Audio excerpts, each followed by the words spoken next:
biometric authentication complete. Please state your business.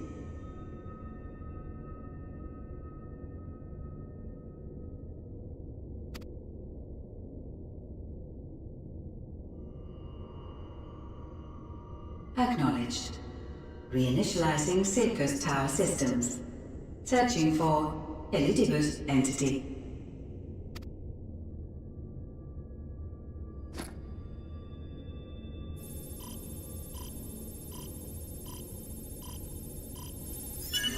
Target located in subterranean core power accumulator. Projecting image.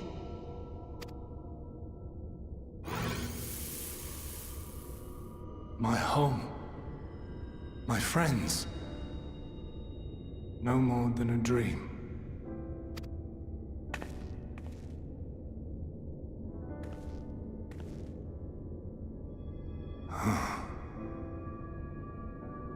You. Why have you awakened me? I no longer sense those places beyond, or Lord Zodiac. You must explain all.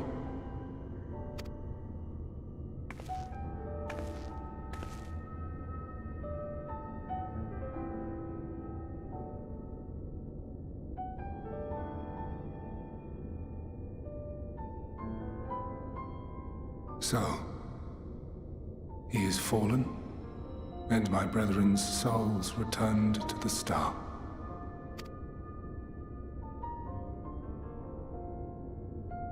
The doom we sacrificed so much to prevent is come again. Old burdens now yours to bear. But if this is Fandaniel's design, then I, as Elidibus, have a duty to fulfill. Your unsolicited act has restored to me some few memories of the convocation. Such knowledge as I have, I will share.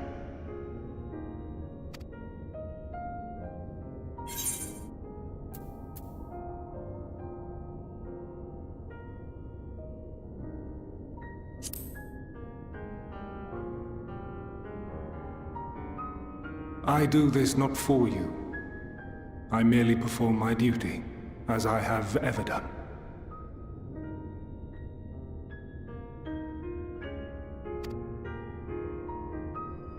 Where to begin? The end. Your understanding of what caused the final days is consistent with our own. The decay first took root where the currents were weakest. Yes, a conclusion drawn by him, Fandaniel. Not the him of here and now, but as I knew him, long, long ago. Having shed light upon the phenomenon, he dedicated himself to devising a countermeasure. Were it not for his knowledge of the Celestial, we would never have made the connection, and thence forestalled the final days. And though he inherited that noble soul, how different this last incarnation, so consumed by self-loathing and hate.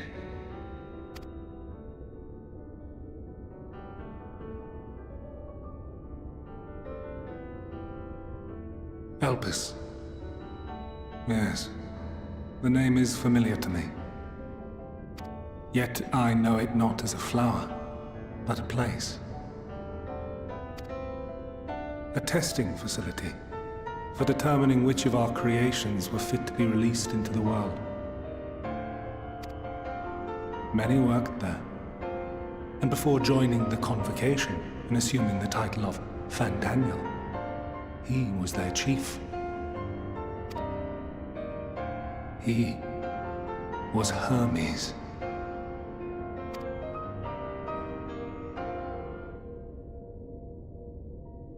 That is all I know.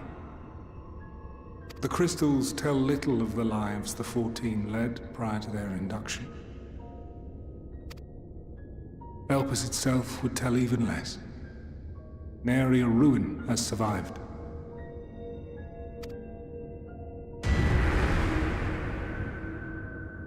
Wait. I saw you there. In Elpis. No. I did not. But I did. I did. A lingering trace of impossibility. And a truth that fills my heart.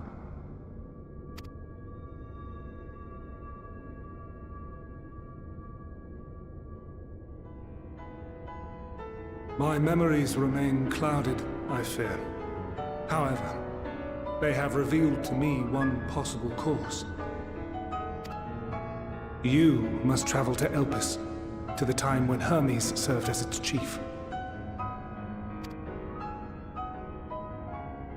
In glimpsing the Exarch's memories, not only did I make his summoning magic mine own, I also mastered the workings of this tower, which, having absorbed my empowered essence, now harbors an abundance of energy. As such, I believe I can deliver you unto the past, unto that place and that precise moment. Given the eons that must be traversed, the gateway will not be fully formed. Your form will be less tangible still than those warriors of light I had summoned. In all likelihood, none will be able to see or hear you. Yet even should you manage to interact with others, you will be unable to effect meaningful change. For the reality you wish to save, the reality to which you must return, exists as a result of the final days. You cannot reshape the past to undo the tragedies of the present. Cannot unmake the sorrow and suffering fated to come. In full knowledge of this, will you still entrust your life to your foe and make the journey?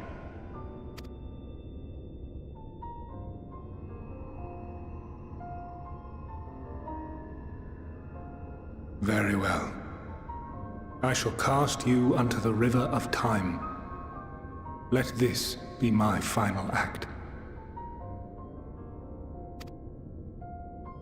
You must input the commands. I no longer have the authority. First, you must reconfigure the systems, that the tower's ether may be channeled for the magic.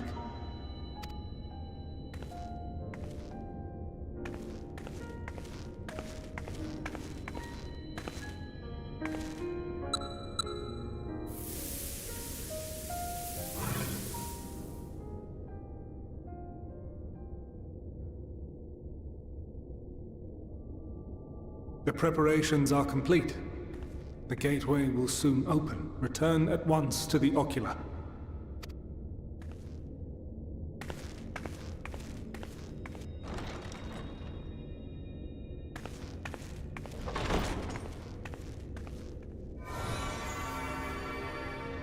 All appears to be in order. The ether flows unimpeded. The magic should consume every last mote of my essence. Why are you surprised? Did I not say that this will be my final act? Lord Zodiac is no more. There is nothing for me here.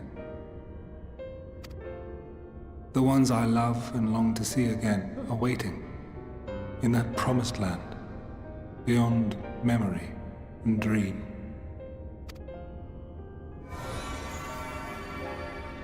Now go, warrior of light. Go and do not look back.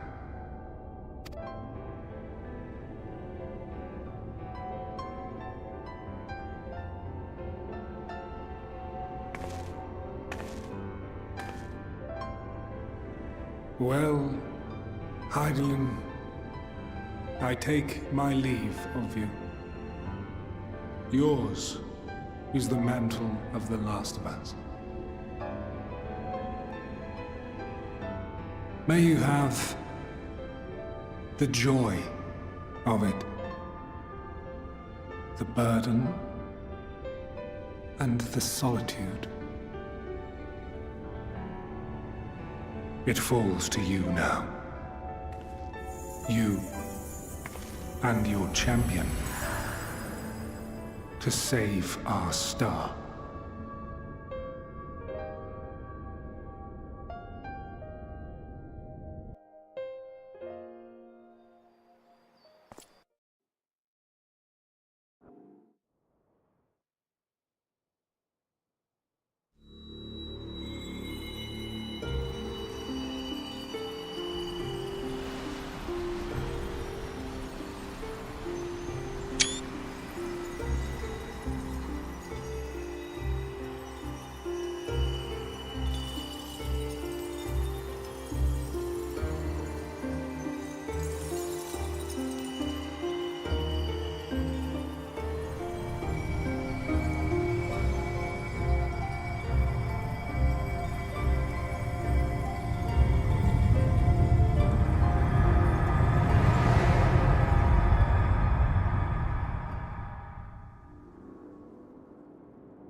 And here we are, Elpis.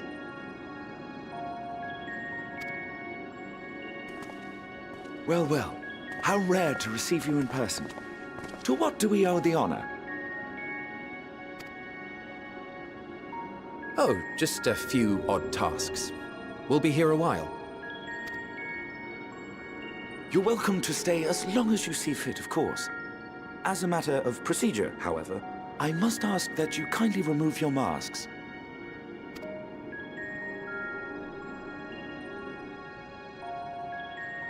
Come now. Is this truly necessary? Surely you can tell who we are. Who you are, perhaps, but I am far less infamous. Regardless, if we do not follow protocol, 'tis our hosts who would be held accountable. So, please, do favor us with your handsome face.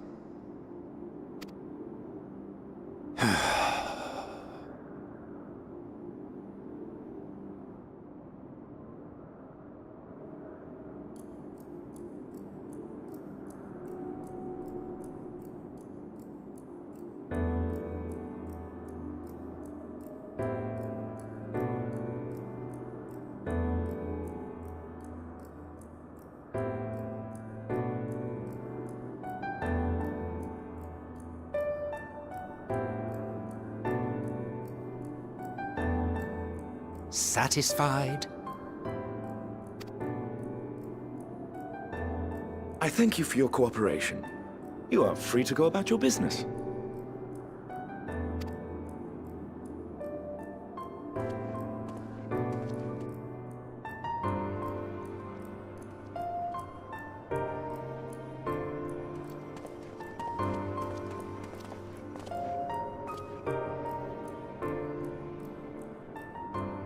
By the by, you see it too, yes?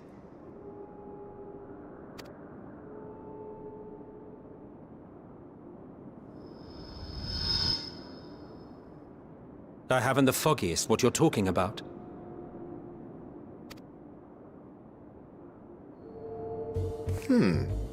That's odd.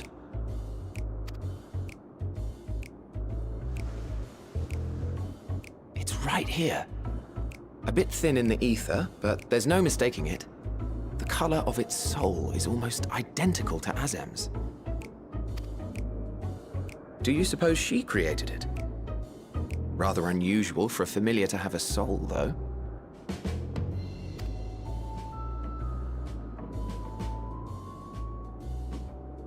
Don't ask me.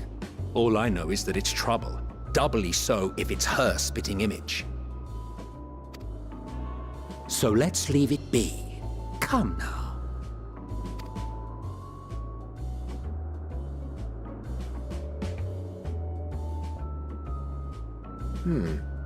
It's trying to say something, but it's literally too intangible to form words.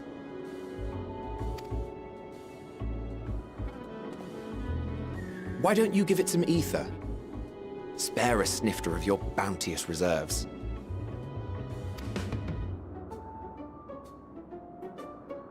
Who do you take me for? Why, a dear friend, of course. One who wouldn't let acts of kindness, such as my accompanying him on errands to far-flung outposts, go unrewarded.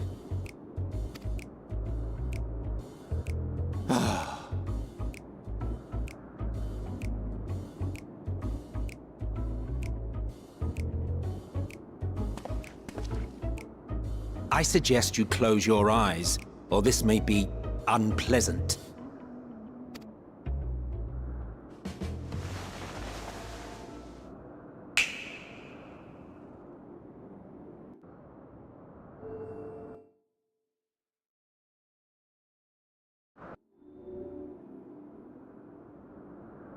You may open your eyes.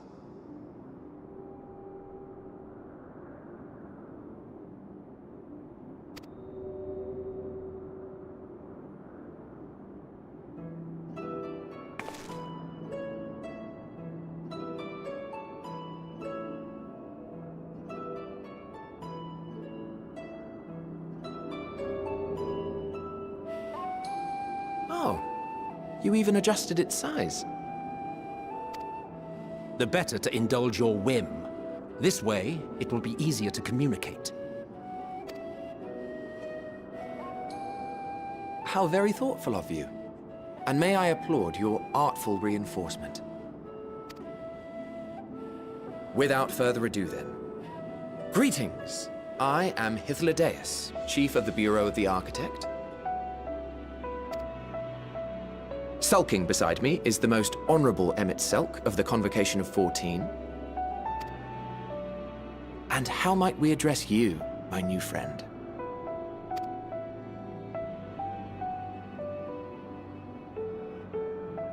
A fine name.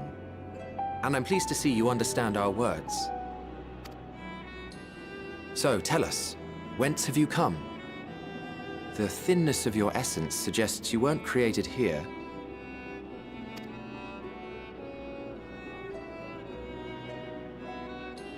You do not know? Or cannot say? Allow me to ask a different question then. What brings you here?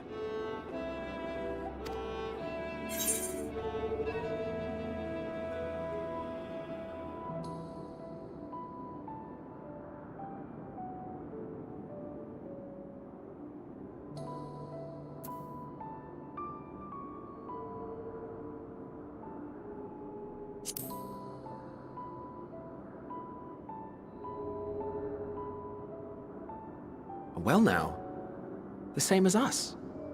Perhaps Azim wished to come too, but had to settle for a familiar. If she truly wished to be here, then she would be. Right you are. My apologies if we've given offense. The two of us can discern the color of souls, you see, and yours happens to resemble that of a friend. And with your purpose matching our own besides, we jumped to a hasty conclusion.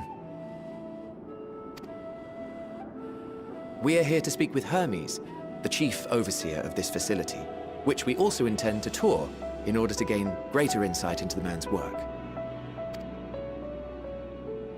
We, I say, though this is Emmett Selk's charge. I am here only to serve as his guide. And I should be happy to serve as yours as well, by way of an apology for the misunderstanding.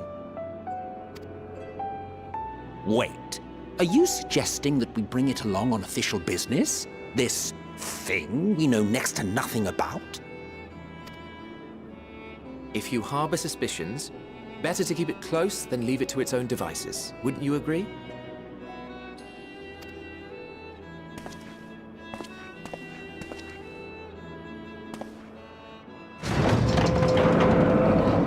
Besides, having a mysterious life form in tow is the norm rather than the exception here.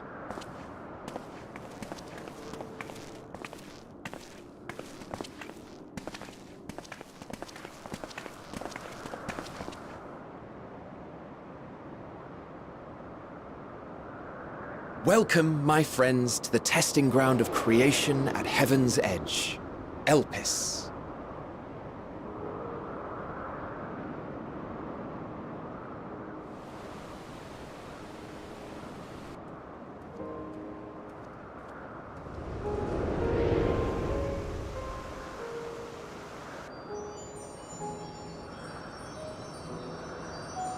This presence.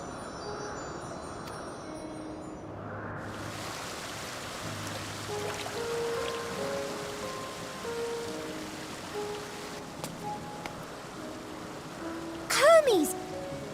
Visitors! We have visitors!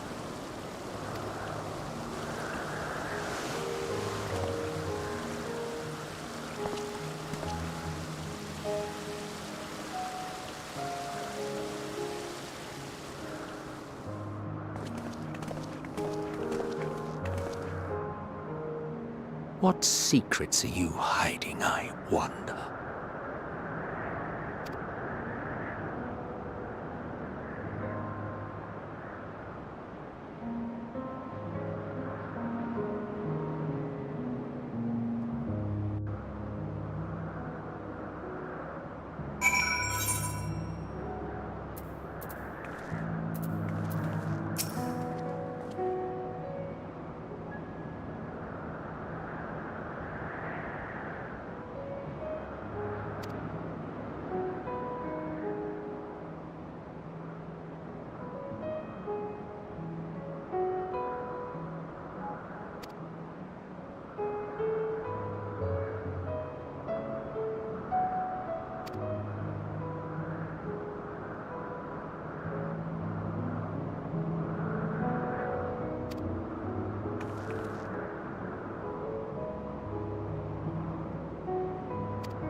You are...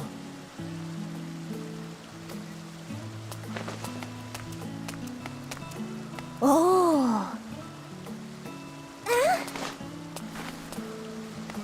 Different. You're different too. You and me. We're alike. Friends. I want to be...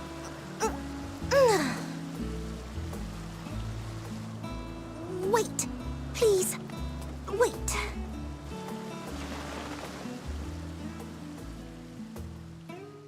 Greetings and salutations. Can you hear me? Do not be alarmed. I mean you no harm. I wish only to hear your words, share your feelings, and know your thoughts. May we please be friends?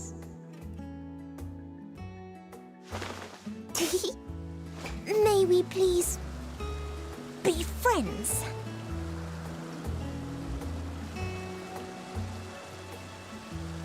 Ah, I see you found him.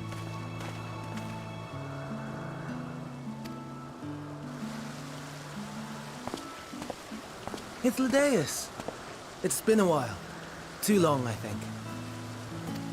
Too long indeed for close collaborators. On this blessed occasion, I bring not only myself, but others who long to speak with you.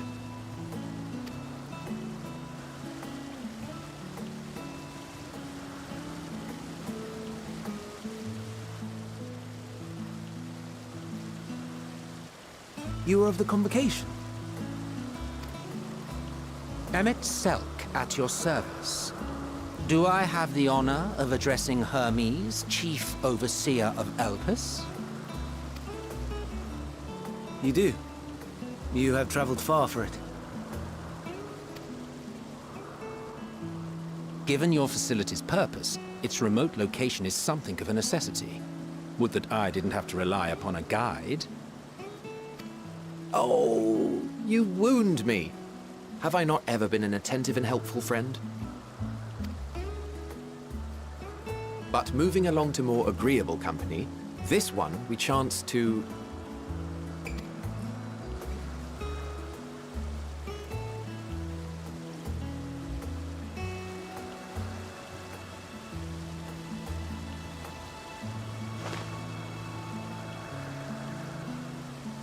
Well, you certainly have her attention. Is she one of yours, Hermes?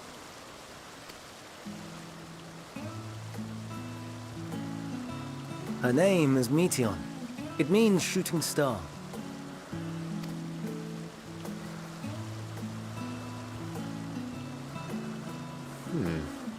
If I may make an observation, her ether is terribly thin. I fear she might dissipate at any moment. Nor do I believe you've made a submission to the Bureau. I would remember such a concept if you had. I haven't, as you say.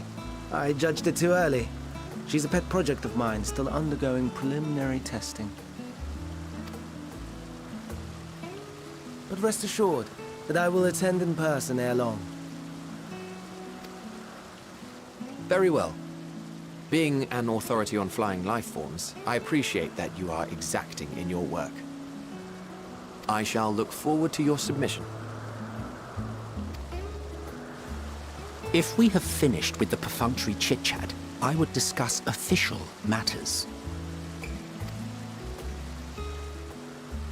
By my coming, I trust you already anticipate the subject. I have an inkling, yes. Please wait to the main building yonder. I shall join you as soon as I've returned these creatures to their homes. What's wrong, Hermes? The Nemestoma is missing.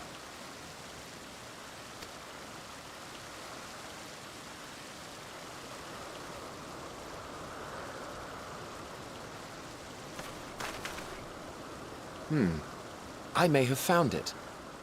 A creature with the self-same ether as those there, nestled in the boughs of a tree outside the grounds.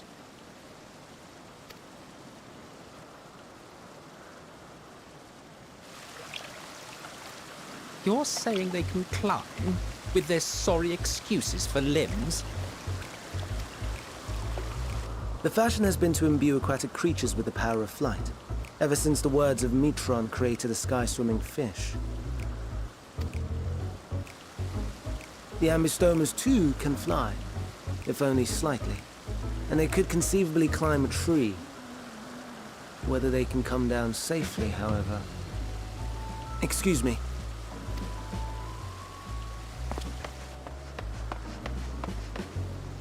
I'll help, too!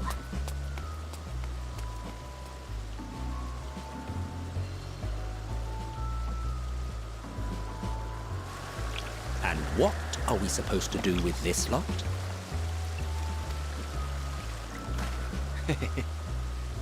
May I suggest we split up? If you would be so good as to assist Hermes, Emmett Selk and I shall keep an eye on these adorable creations in the meantime.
This appears to be the place.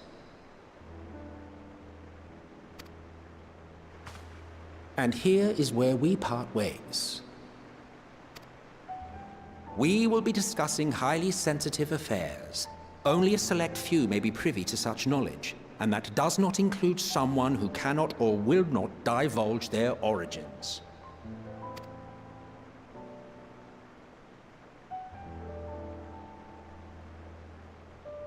What?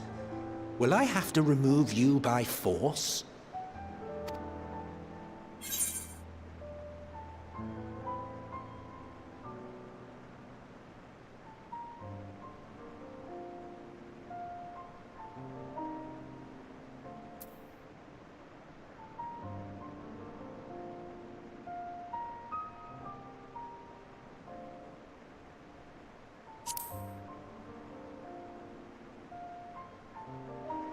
Yes, I'm sure your business with Hermes is quite pressing.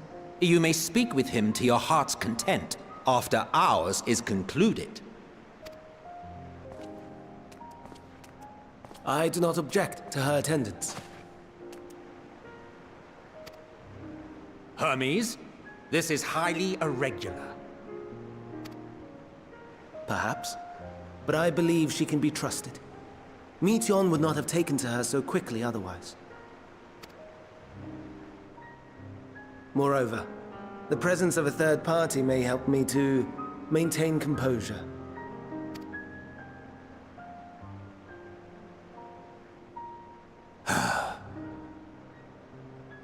As you wish, then. Behave yourself, do you hear?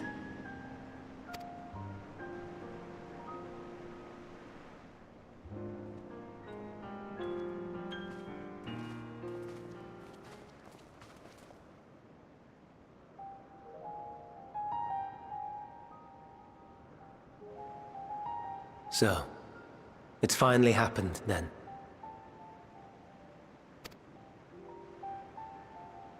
Aye. Van Daniels declared his intention to step down, and named you as his preferred successor.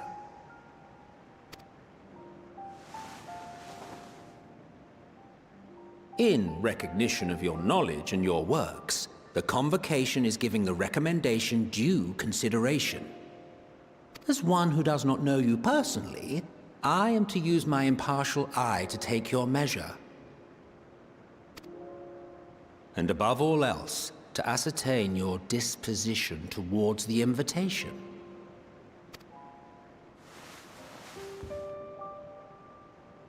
I understand that you and Van Daniel are close.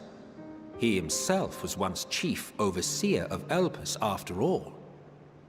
I should not be surprised if you knew before anyone else that he wished to relinquish his office. I did. He told me that when he fulfilled his purpose, he wished to pass the torch to me. A torch you seem none too pleased to accept. Are you so averse to serving on the Convocation? No, it's not that. For a humble researcher like myself to even be considered is an honor beyond words. No. What troubles me, what I struggle to come to terms with, is the very fact that Van Daniel is stepping down. Does this not mean that he will return to the Star?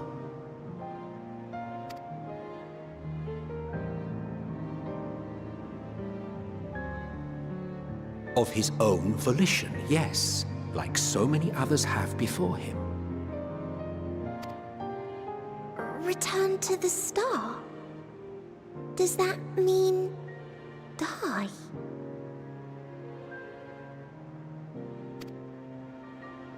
Well now, that's not a word I hear often. Is that what you say here in Elpis? Mankind is the life of Aetheris. Each of us, a drop of blood flowing through its veins, bearing sustenance. In our finite time upon it, 'tis our duty to make it a better place. that all who call it home, now and in future, may abide in happiness. To that end, we have dedicated ourselves to the pursuit of enlightened creation. And by our efforts did we transform this once untamed wilderness into the peaceful paradise you enjoy today. To return to the star whence we came is a privilege afforded to we who have so loved and nurtured it. A choice embraced by those who have lived their lives to the fullest, in service to our world. And when they depart upon this journey, it is beautiful, always. The 14 are no exception.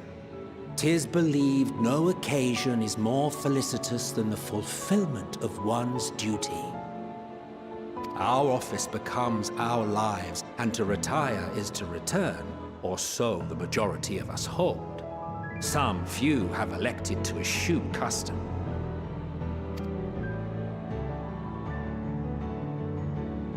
Mayhap you feel Fandaniel's deeds do not warrant his return. Yet you should know his accomplishments as well as any. During his time, he conceived of countless outstanding concepts.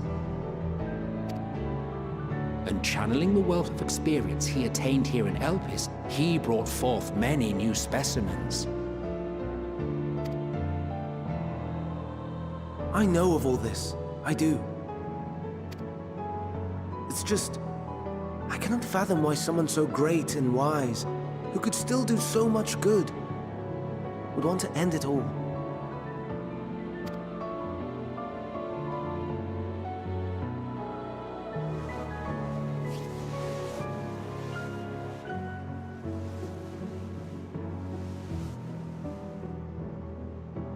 Oh no, I've made her upset. Forgive me. I know I requested your presence. Might I trouble you to take Meteon outside? A change of scenery would do her good.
Amazing, is it not? The Ampelos, one of our newest subjects.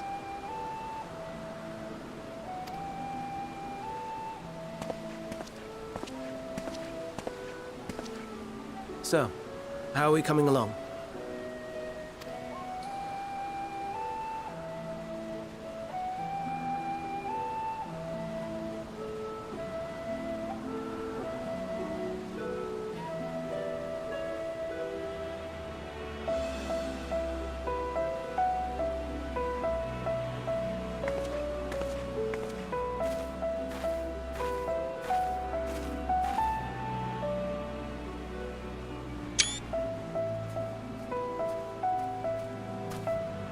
This place is Elpis. Those flowers. Elpis. Entelekis. Like me.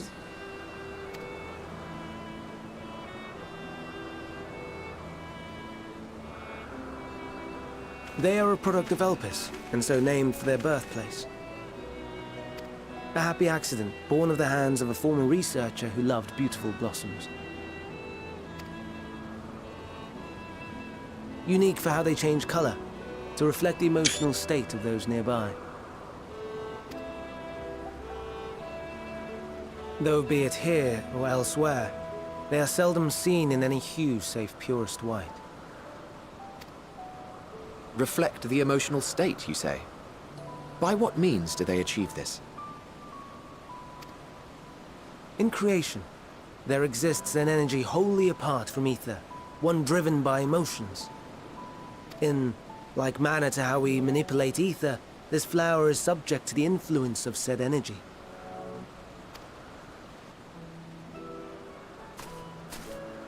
While it has no will of its own, it is sensitive to the prevailing emotion in the vicinity, and reacts by altering its color and vibrancy.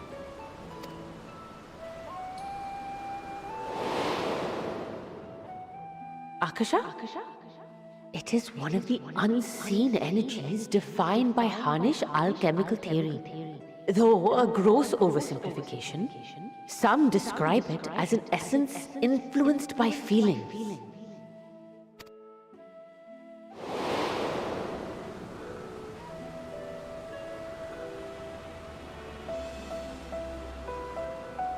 Akasha. Though I'm not familiar with the term, your description suggests it is the self-same energy. Dynamis, we call it.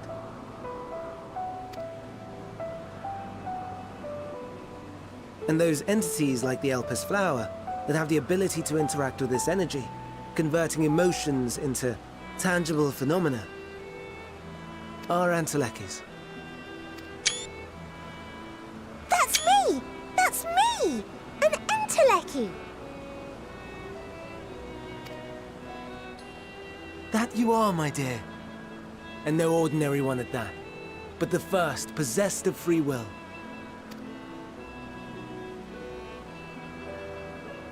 Wait! A form of energy other than ether? Dynamis? I've never heard of such a thing.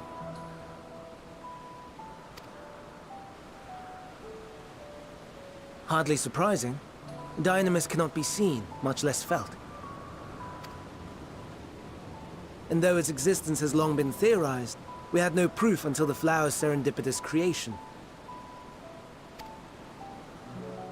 What's more, Dynamis is far weaker than ether. Under normal circumstances, its effects are drowned out by the latter. On account of which, beings comprised of and reliant upon the ether, like you and I, are unable to make practical use of Dynamis. 'Tis a truly esoteric thing, known to but a select few scholars. Intriguing. Then, given the limitations you described, why create Meteon?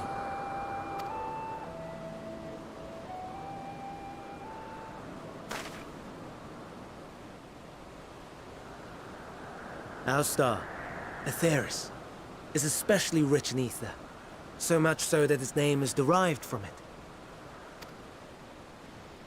However, when we consider all energy in existence here and in the vast space beyond, Dynamis may account for as much as 68.3%.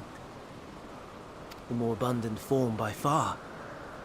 Were we able to control it, we could open the door to limitless possibilities. 'Tis not unlike a gently flowing stream, unable to break through the dam of ether barring its path. But if we could imbue the stream with the vigor of a raging river...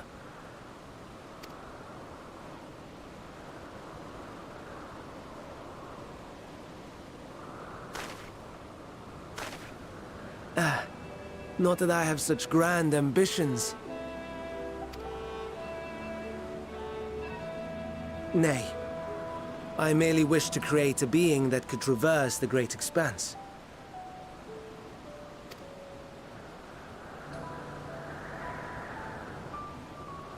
The relative scarcity of ether beyond the bounds of this star was a concern. And so, I looked to another source of energy by necessity.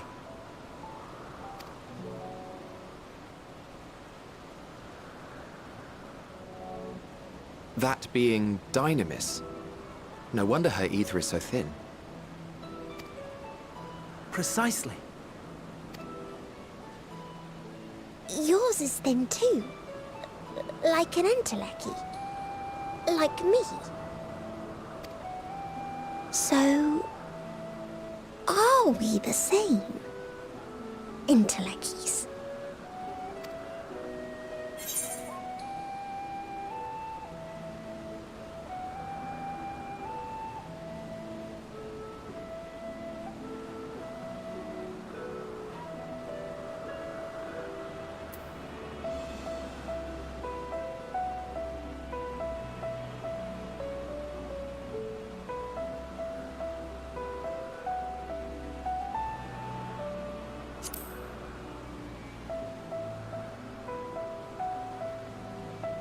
That sounds more akin to the desperate flailings of a wild beast when facing imminent death. A deficit of ether alone does not an entelechy make. It would, however, make it easier for you to interact with Dynamis.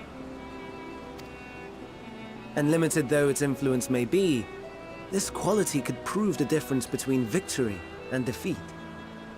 You'd do well not to underestimate it.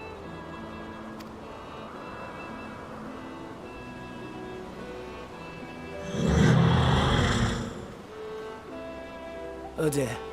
I'd forgotten about the poor fellow. You must excuse me a moment while I go and verify a few more things.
No, no, no. You are not foisting this nonsense on me.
I'm given to understand you have the power to help the Charybdis, and should be quite willing to do so.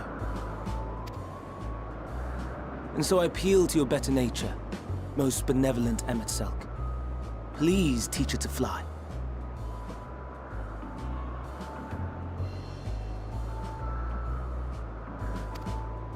Or else Hermes will transform. Right now.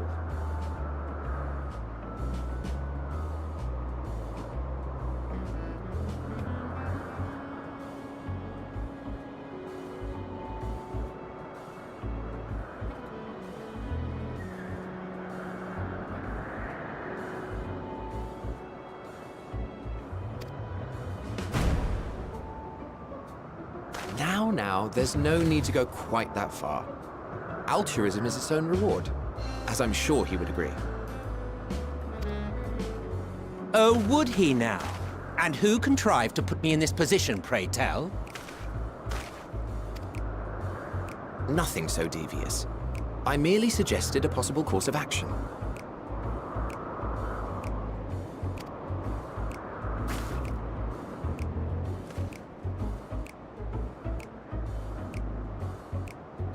Please, Emet-Selch. Please.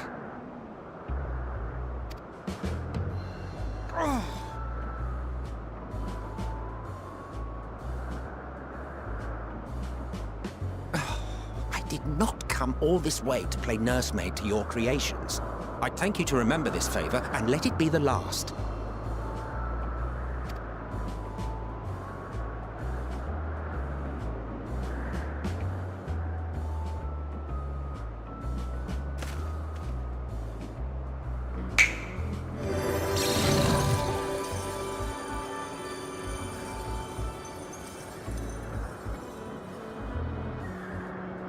I will aid it once it is taken to the air. It falls to you to shepherd it skyward.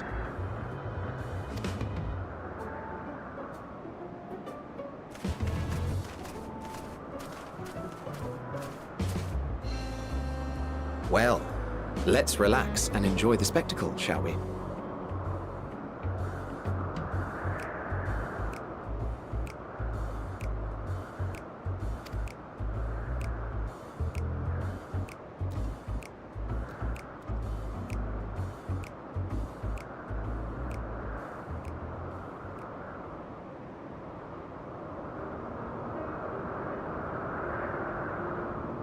You were wondering why Emet-Selch joined the convocation. Truth be told, he wasn't the first choice for the office. I was, on the strength of my ability to see ether. But I declined the offer. For though my vision is exceptional, I am pedestrian in all other aspects. Worse even. Quite abysmal when it comes to manipulating ether, for example. Couldn't transform even if I had a mind to do so. What good is the ability to perceive a problem if one cannot act to address it? Emmett Selk has no such shortcomings. He excels in vision and manipulation both, the latter to an extraordinary degree. If there is a mage more powerful, I do not know of them.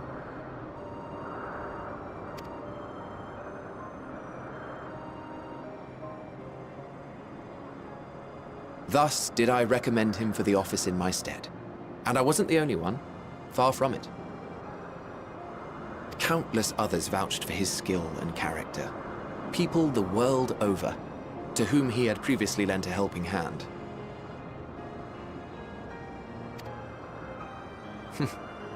Oh, how surprised he was. Claimed he hadn't done anything remarkable for anyone. Modest to a fault. He deserved every bit of acclaim he received. Yet he may well have gone unappreciated were it not for a mutual friend. A singular soul who can't help but involve herself in the business of others. Where she walks, excitement is certain to follow. Her antics irritate Emmett Selk to no end. But much of his grumbling stems from genuine concern. When our friend calls, he never fails to answer and lend his talents.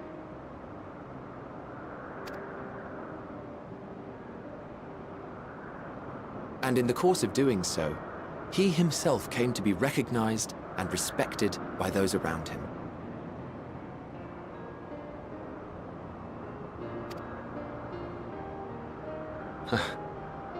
They are truly remarkable individuals, and I'm proud to call them friends. To help them realize their dreams. This will be my greatest contribution to our world. And when they have fulfilled their respective purposes, so too shall I have fulfilled mine, and together we may return to the star.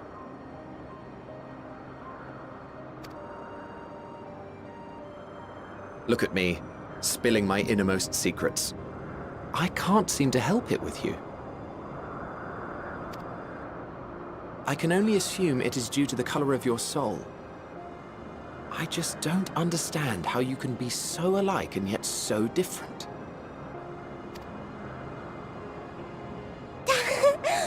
Well done, my pet. Well done!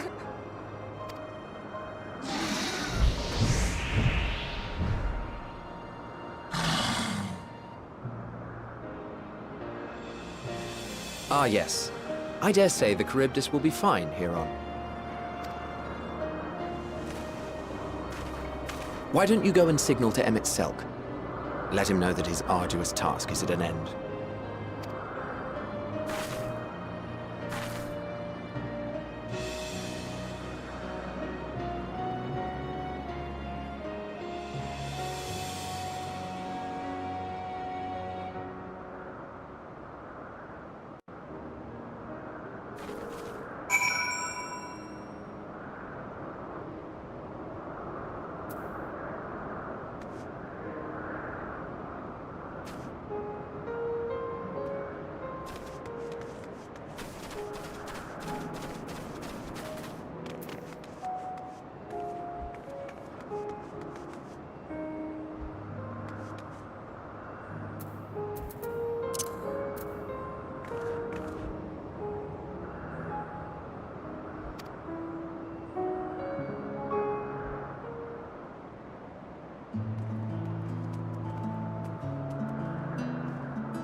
Hermes.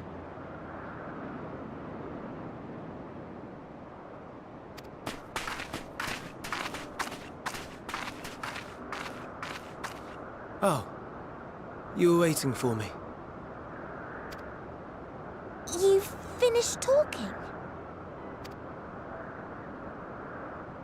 Yes, we've come to a decision. My thanks for keeping Meteon company. Emmett Salk and Hythlodaeus have already retired to their rooms. There is room for you too, if you would follow me. Wait! I want to show you something first.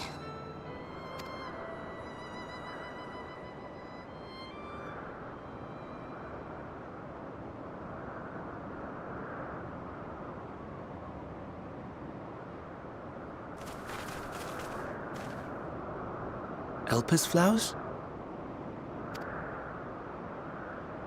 Go on.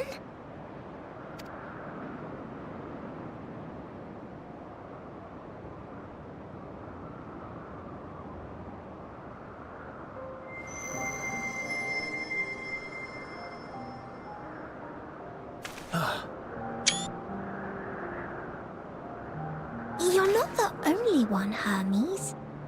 Others feel sad too. You're not alone.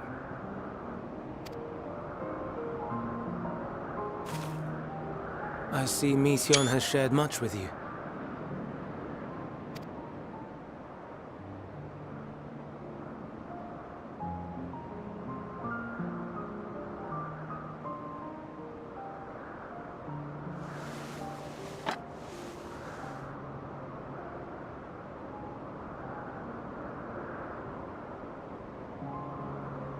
May we talk a moment?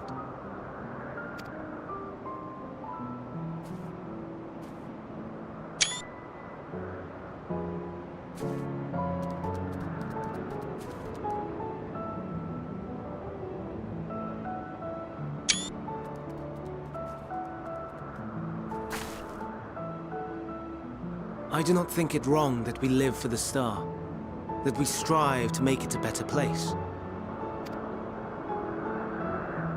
And yet, in carrying out my duties here, there are times when I am plagued by doubt. Do you recall what Hythlodaeus said, when we first spoke of my nomination? Death is the privilege of those who have fulfilled their purpose, a choice they embrace of their own free will, and when they depart, it is always beautiful. Perhaps it is. But only for man. Creations that he deems useless are discarded with nary a second thought. Some scarcely born into the world, afforded a handful of breaths before life and potential are abruptly extinguished. We make an effort to spare them the pain, but they sense what awaits. Rage and anguish and cower and fear. And it is not beautiful. Yet no one cares. No one. So fixated are we upon the duty that we do not pause to question the method. Pain and suffering, confusion and despair, writ plain in the eyes of those poor creatures. Yet no one sees. We turn a blind eye and carry on in blissful ignorance. Not amiss. And always, always the blossoms shine pure and white. A contradiction so blatant I could scream, want to scream. How can you all accept this aberration? Then I wonder, am I the aberration for thinking thus?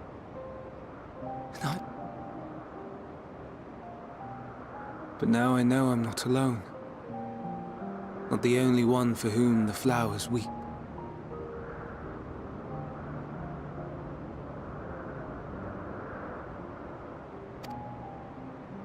Owen asked what you thought as he kneeled beside the Elpis.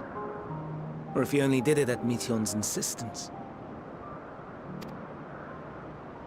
Nevertheless, I thank you.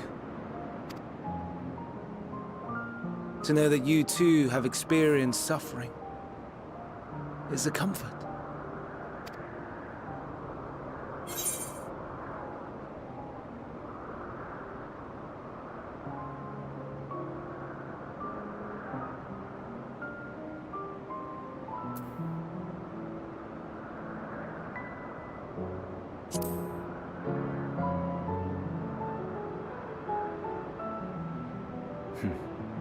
To so willingly lend an ear to ease my burden, you are a strange one.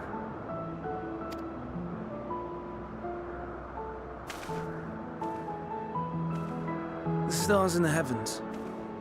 Know you what they are?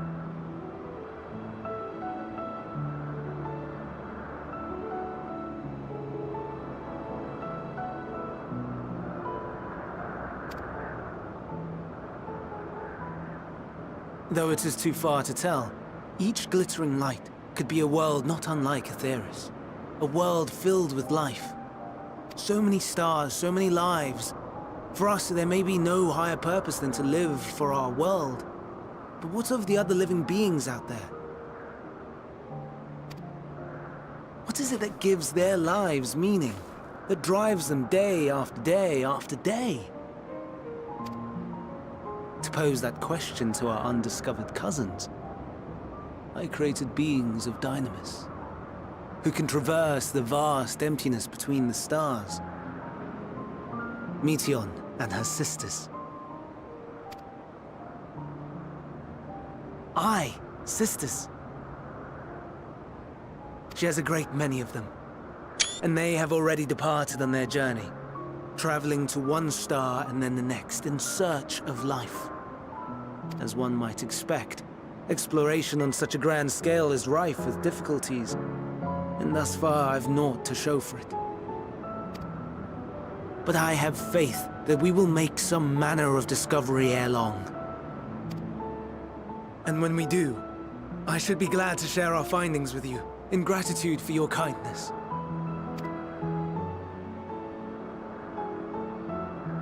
It's getting rather late. We had best find our beds. It would not do for both of us to be sleep-deprived on the morrow. Come, Meteion. Let us head back. All right!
Now!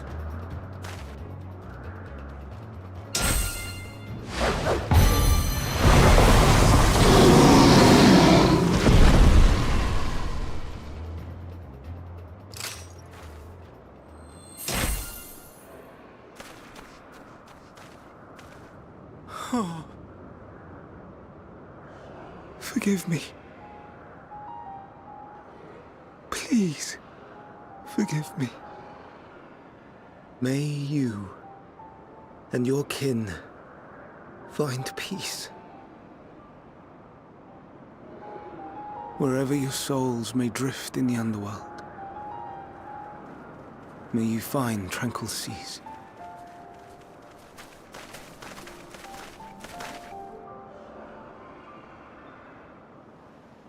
Be not forgotten, in concept endure, to reclaim form and one day live again. Serve not the star, or any purpose save your own. Live again, if that be your desire.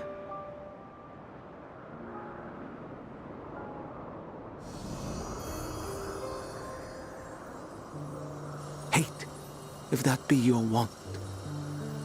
We are worthy. But leave your suffering behind.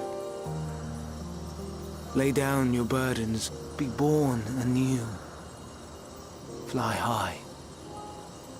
Fly free.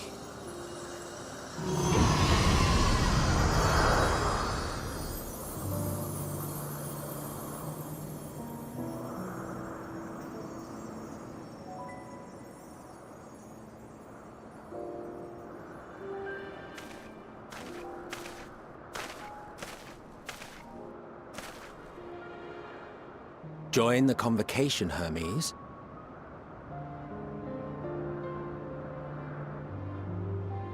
You do not belong here. Leave to replace another. To be replaced. It changes nothing. Tell me, do you think it right that we sacrifice all these lives for the sake of the star? And when the star has reached perfection, what then? If all who are satisfied choose to die, shall we all die in satisfaction?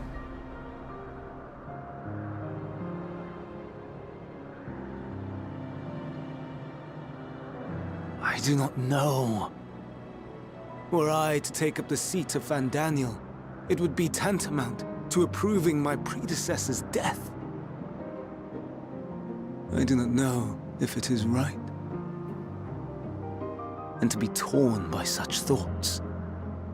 I do not know if I am fit to represent mankind. Hermes! Please don't be angry. It hurts so.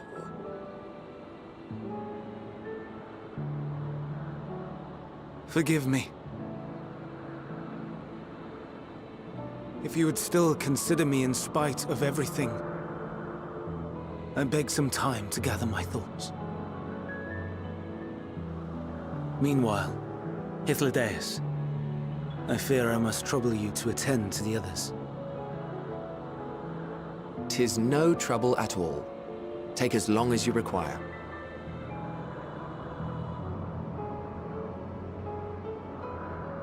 And you, my friend, I pray you find that which you seek.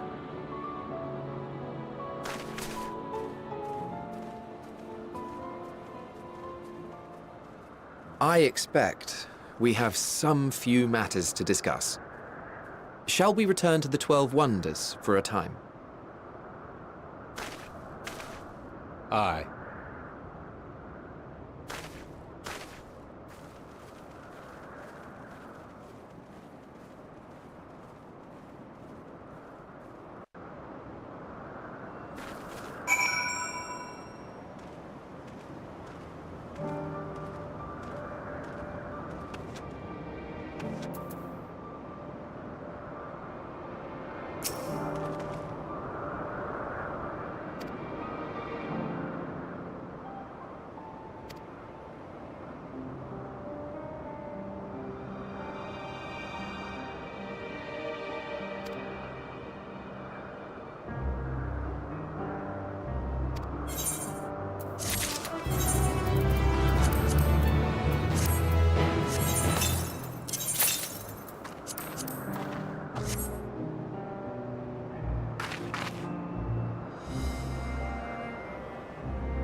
I present to you Calamelios Zephyros.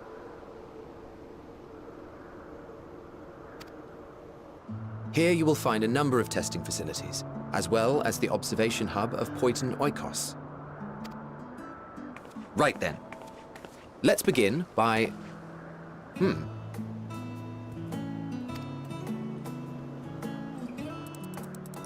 Well, well. An Arrayus. How delightful.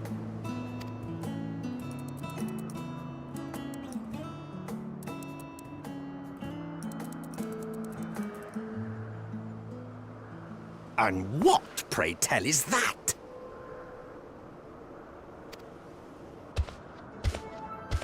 Ah, that's a new species of shark. We approved the concept but a few days ago. Sharks are among the most popular sea creatures. Rare is the day when someone does not submit a new concept. At first, they were largely orthodox, consideration given to such things as size and environmental impact, and then a whimsical someone thought to bestow it with flight, another superior intelligence. And then the floodgates burst. Concepts with multiple heads, or arms and legs, and so on and so forth. It was getting absurd. A part of me wanted to tell them to go away and find something else to create, but again, I couldn't deny their passion. And here we are.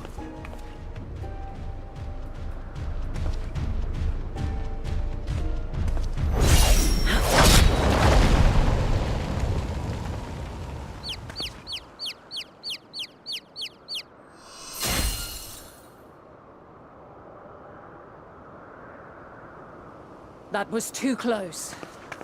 Are you unharmed? Well now, if it isn't a pair of familiar faces. Abonner, that we should meet you here.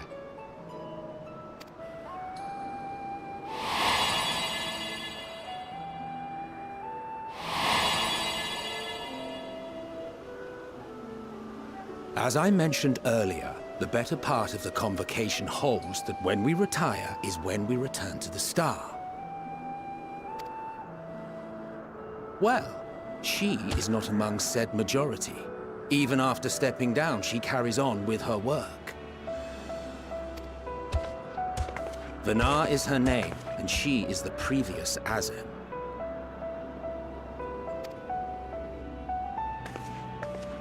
It has been a while, Hythlodaeus. You look well. Less so, Emmet Selk.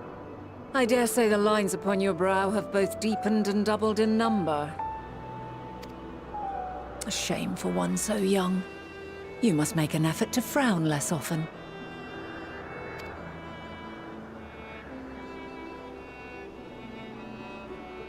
Easier said than done, thanks to your unruly successor.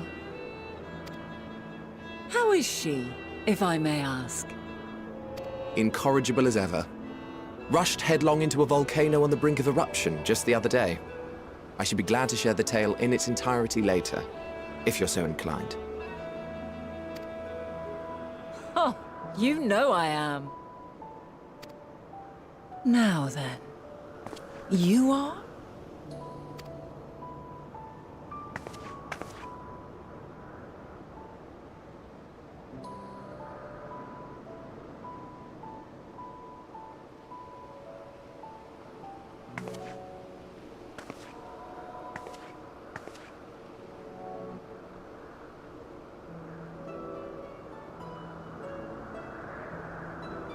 I say, have you perchance come from the future?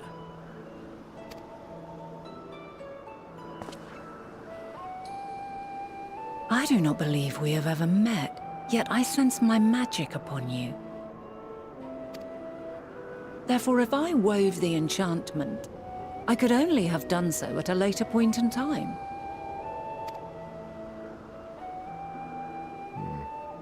What manner of magic is this, if I may ask? A traveler's ward, of course. It prevents the corruption of one's ether.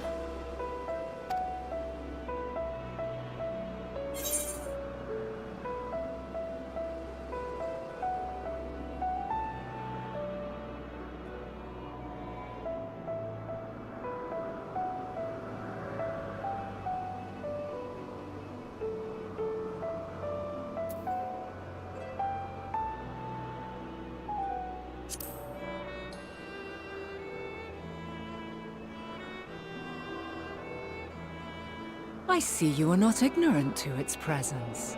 And while there are many protective spells, the one you bear is unmistakably mine.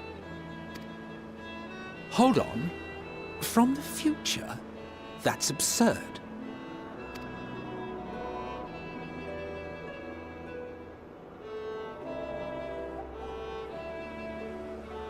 What is it?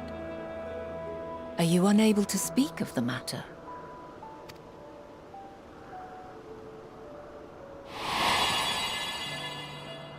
The reality to which you must return exists as a result of the final days.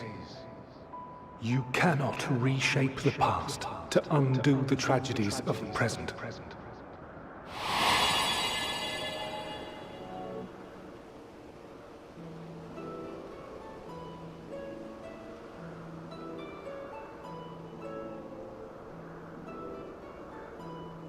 So, your actions here will not change your history, but they may yet affect the course of ours.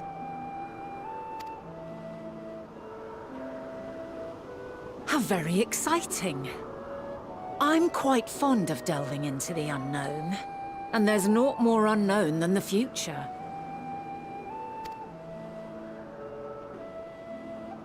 Until a moment finally arrives, we cannot know for certain what will come to pass, regardless of our supposed foreknowledge, so you needn't worry for us. More importantly, that you should go to such great lengths as to travel unto the past bespeaks the gravity of your quest. Will you not reveal it to us? Mayhap we can be of aid to your cause.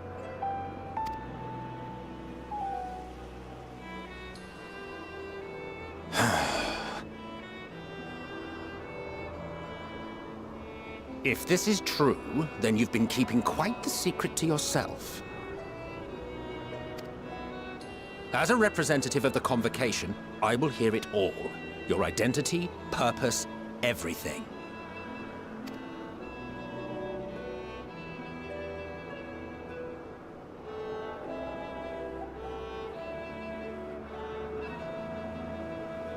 Why don't we move to a place more conducive to calm conversation? I've been working here for some days now at an old friend's behest. If it is agreeable, we may make use of my accommodation at Poiton Oikos.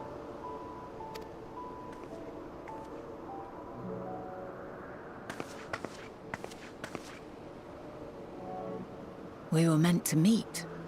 I am certain of it. Else I wouldn't have marked you so clearly, and sent you unto myself in the past. It's precisely the sort of mischief I would get up to, and quite inspired, if I do say so myself.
wonderful aroma.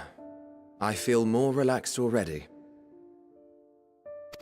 Would that I had sweetmeats to offer, but I travel light out of habit. There's plenty of hot water though, so please have as much tea as you like. Now then, will you tell us your tale?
Why don't you start from the beginning?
Preposterous!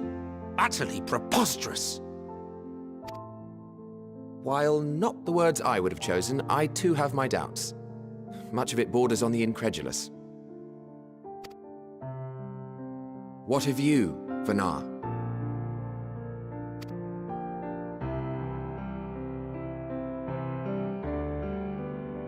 Not knowing the precise details of the first final days, it is difficult to determine the veracity of the tale.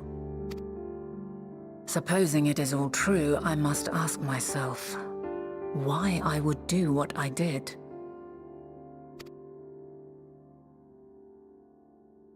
Why would I feel I had no recourse but to oppose the 14 and create this Hydaelyn? Circumstances change, of course, but it would not have been an easy decision regardless. No, there must have been a reason. One compelling enough to force me to take such drastic measures. Then there is the Elpis flower, which I said would serve as a guide. That it's of import to your mission is plain, but your presence here leads me to believe that this place also holds significance. But what could it be? What are we meant to accomplish? Might it not be simply thus? In the future, whence she came, the final days could not be averted. Mankind has no choice but to flee the star. By alerting us to that eventuality, perhaps you wish to pave the way for other futures. Theoretically speaking, it is a possibility. Yet if that were my primary objective, I see no reason to guide our friend to Elpis specifically. The capital and Amarot, or even my own home would be more logical destinations.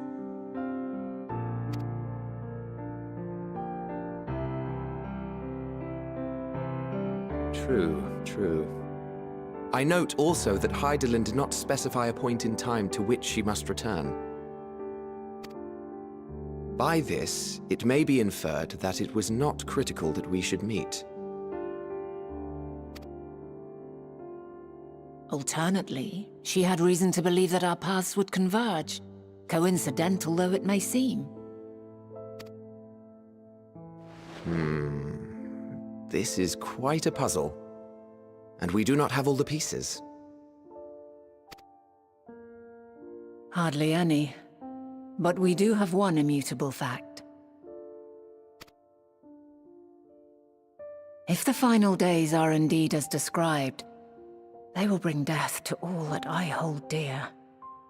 Yet despite being afforded long years of preparation, the only provisions I could make were for flight. Nay, my first and foremost endeavor would be to find a way to forestall the coming doom. Given that even the 14 failed, mayhap you deemed it impossible. Nothing is impossible. This I have always believed. And if Hydaelyn is indeed me, she would believe the same.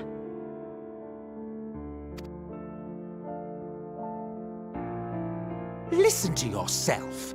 Are you seriously entertaining the notion that you are a messianic figure in some far-fetched tale?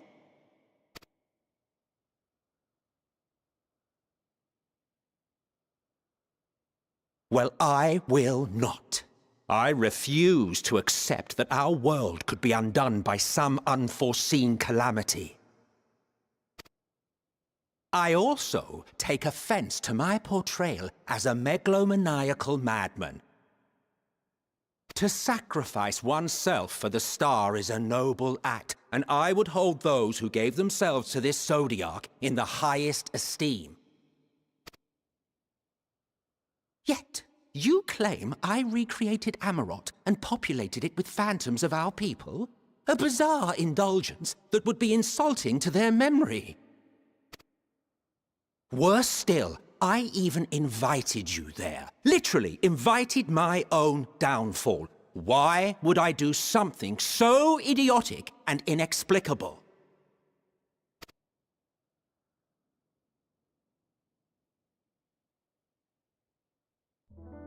Now, I will allow that the hypothetical task of restoring our world would be daunting in the extreme. The thought of having to bear such a burden for 1,000 lives horrifies me. But I would never forsake my duty. I would never forsake my brethren.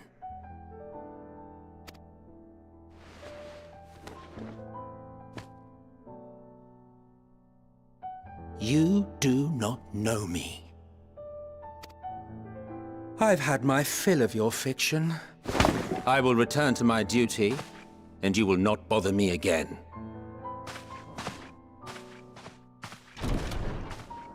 Emet-Selch! Wait!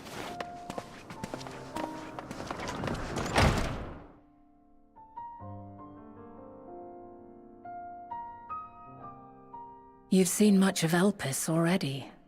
If you have any observations to share, I should like to hear them.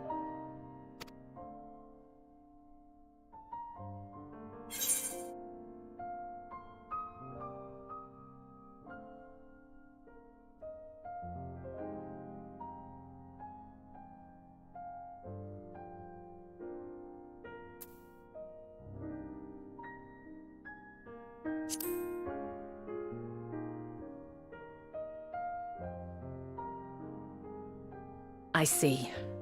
Then for now, it might be best that we follow your lead and investigate he who will become Fandaniel. And if Dynamis is the selfsame energy as Akasha, as it likely seems, we would do well to learn more about it.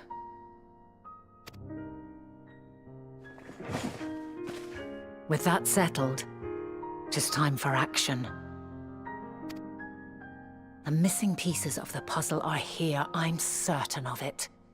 And when you find them, the picture my future self has painted will be complete, and you will have your answer. Now suffice it to say, I will aid you in your quest.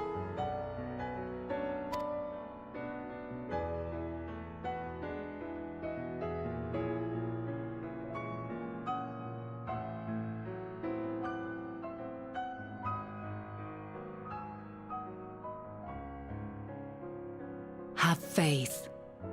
If Emmet Selk is the man Azum described to me, we've not seen the last of him.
A delightful breeze and a breathtaking view.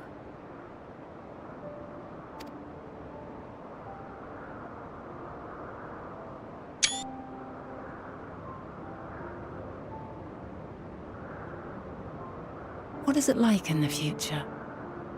Is the world still a beautiful place?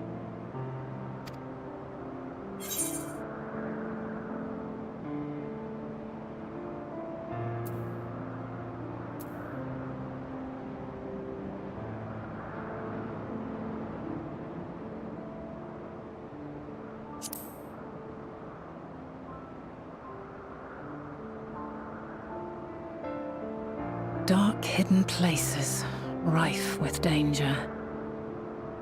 Those have an altogether different, but no less powerful sort of appeal.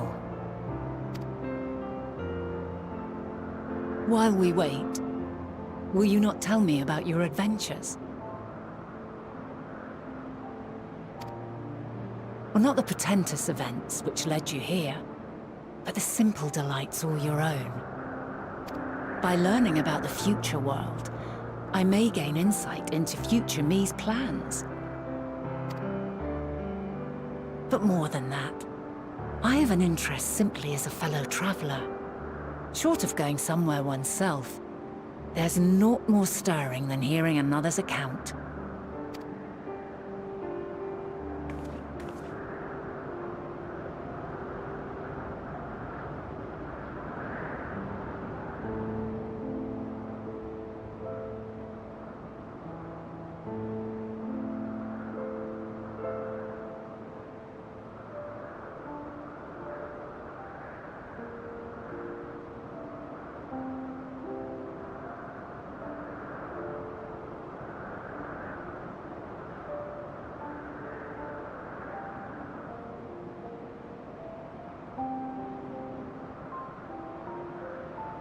Incredible!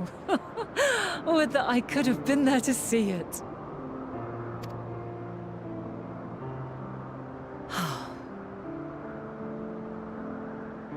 Yours is a harsh and unforgiving world.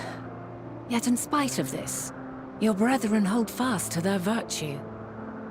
To know that the light of mankind's potential still shines, even in that faraway place, it gives me heart.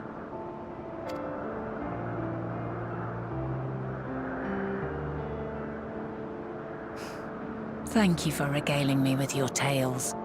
I will treasure every word. As you know, I was once a scholar. And among other things, I sought to understand the workings of the world. What exactly is ether? How formed the laws of nature? Whence sprung mankind? Riddles and mysteries beyond counting. Over the years, I have managed to find answers to some few of them. Yet rather than attain a sense of mastery, the more I understood, the more I came to hold the world and its miracles in awe.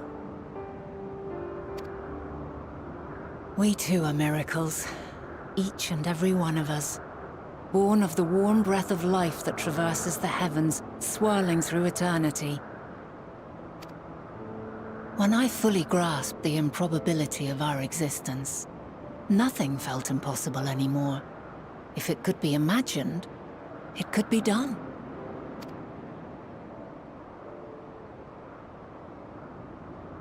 A passion swelled within me, an epiphany dispelling all preconceptions of what was natural and true, and a presence without, immense yet intimate. Fate, perhaps, holding us in its tender embrace. As reassuring as it was intimidating, how keenly aware I became of creation's fragility, built as it is upon precarious happenstance. I was overcome with an irrepressible urge to know the world more intimately, to hear its voice, feel its breath.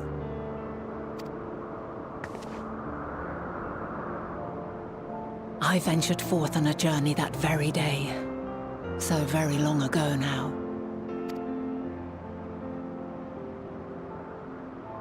freed from presumption and prejudice. I saw the world through a newborn's eyes. Everything fresh and new. And so beautiful. Lands that stretched on forever. Skies one could drown in. The heartbeat of nature, silent yet strong. And amidst it all a people. Beacons of light and life. Laughter that warmed my heart like naught else before. They are my meaning, and my purpose, my love. And so long as they need help, I cannot return to the star. Perhaps my future self is still waiting for it. The moment she can let go and walk unto the end. Safe in the knowledge that man will find his own way.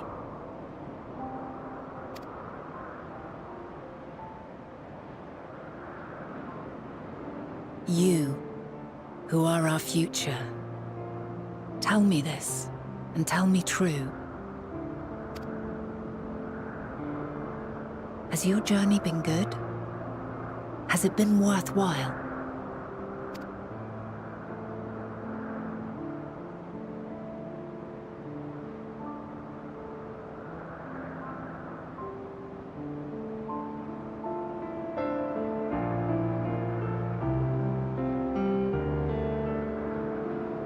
Pray forgive my lateness. My observation subject was rather irritable, and it took a while to settle it down. No need to apologize. Your work takes precedence. Besides, we had a pleasant conversation in the meantime. You're too kind. Now then, I'm told you wished to ask me some questions. Indeed. I've an interest in one of Hermes' creations. Meteon. You witnessed a host of them take flight, yes? Oh, that! Yes, yes, I did. 'Twas in the dark of the morn. I'd left the Thalassai after nocturnal observation. As I walked along, I spied a bright light climbing high into the southeastern skies. Then, in an instant, it was gone. Like a shooting star, only rising rather than falling. But then another shot up, then another, and another. Intrigued, I made my way to the edge to investigate. And who should I spy on an isle to the south but Hermes and Meteon, the Metea, rather. There were lots of them, and I realized they must be the shooting stars that I'd seen. A dazzling spectacle indeed. Have you spoken with Hermes about this? Oh, yes. The sight left such an impression on me that I approached him about his mystery project the very next day. Alas, he said that he couldn't reveal anything just yet, that he needed to conduct further tests. It shouldn't be long now, though.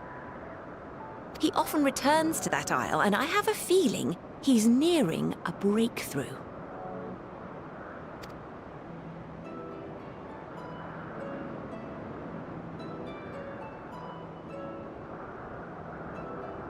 Splendid. We are likewise eager for the details. Well, that is all we wish to ask. Thank you for taking the time to indulge our curiosity. You're very welcome. It's always a pleasure to speak with other inquisitive souls. Oh, and will you be descending now? If so, I shall link the doors for you. Please.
Let neither side hold back.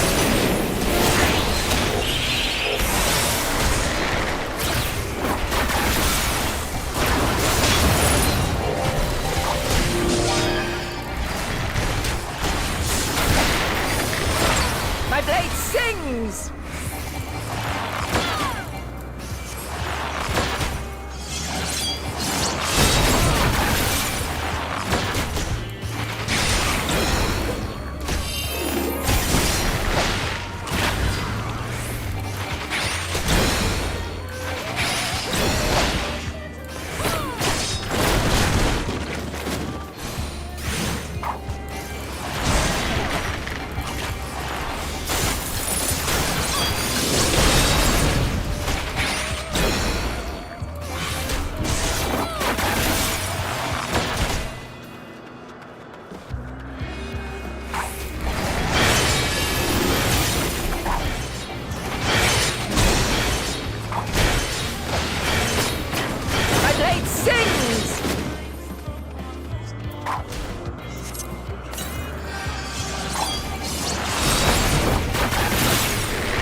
Impressive.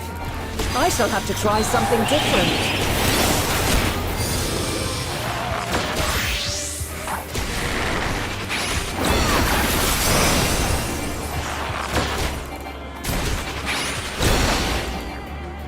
No quarter.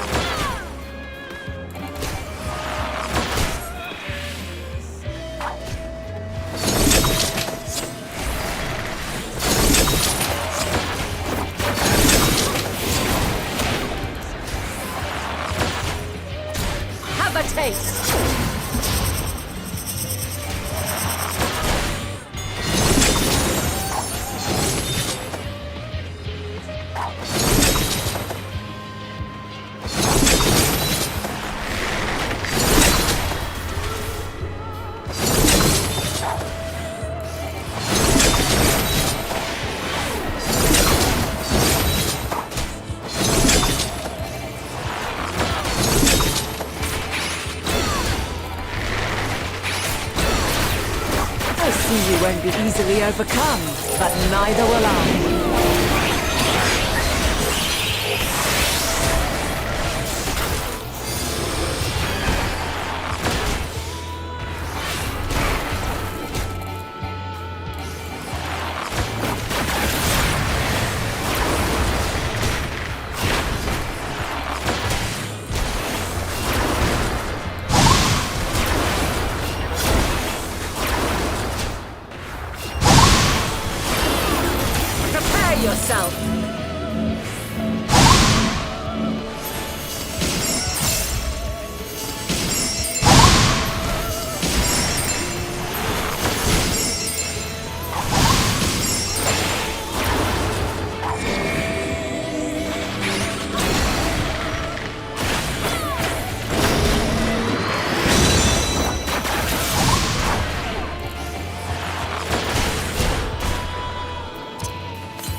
We've only just begun. Come at me with your all.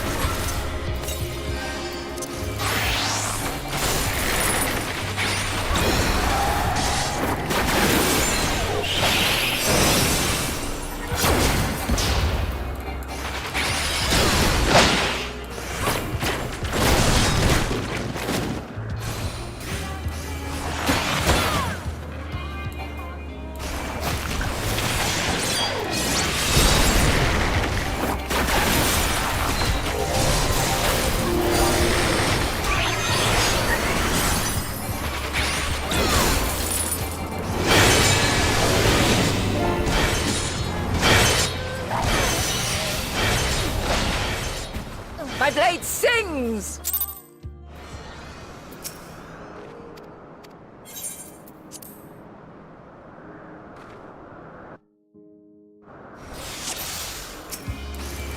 Let neither side hold back.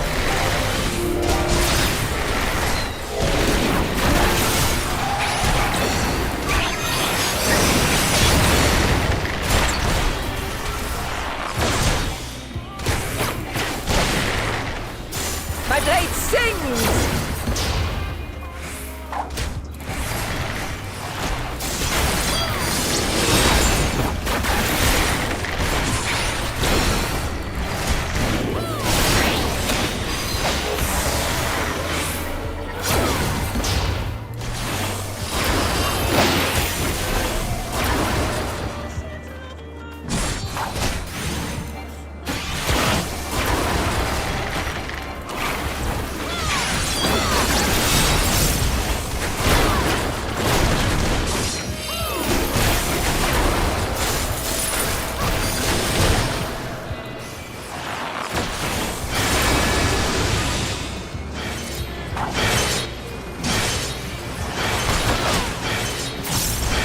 Sings!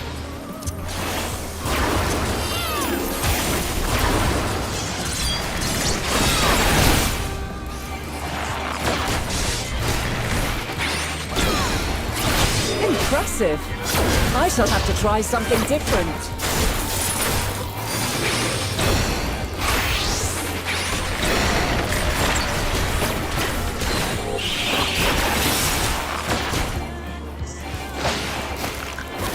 No quarter.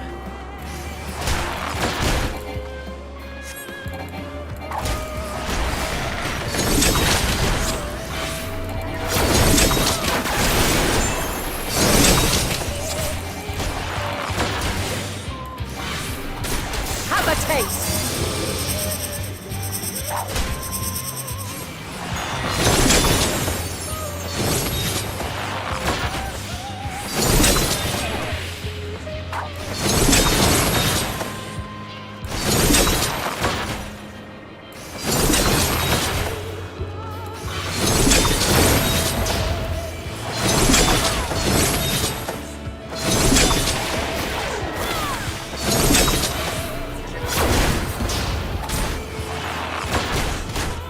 I see you won't be easily overcome, but neither will I.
Well, let us move to the final trial.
Shed your burdens and show me your strength of will!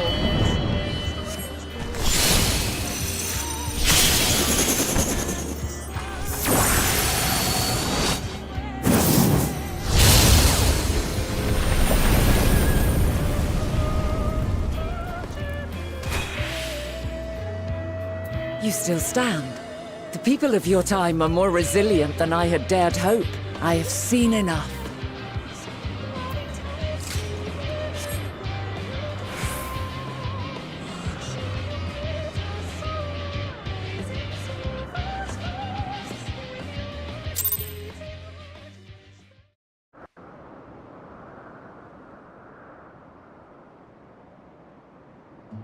Twas my intent to finish it, but clearly I underestimated you.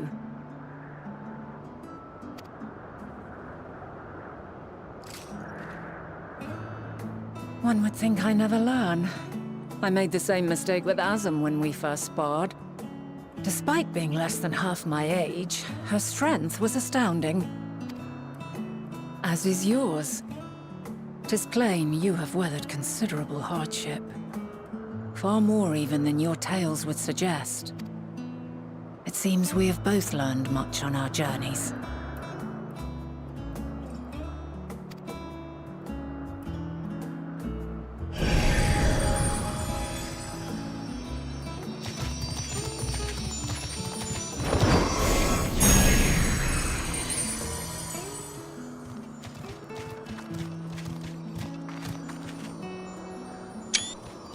Well now, I dare say he has warmed to you.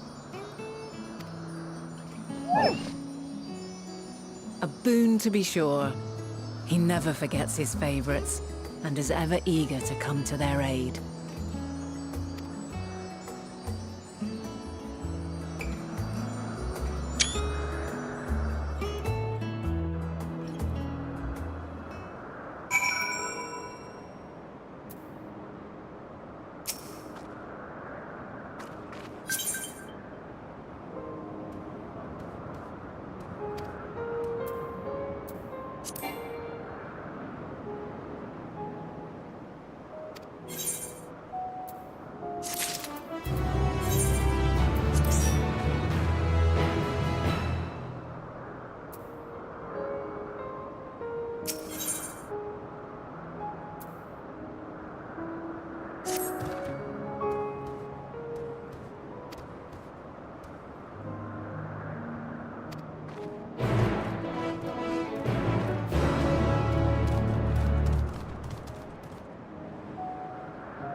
Quite a small place, lacking even the most basic equipment.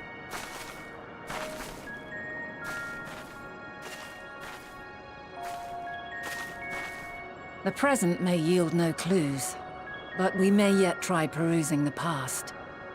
Have you done this before?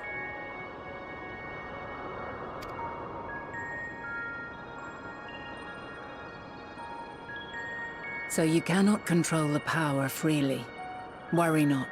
I shall assist you. Come and stand before me.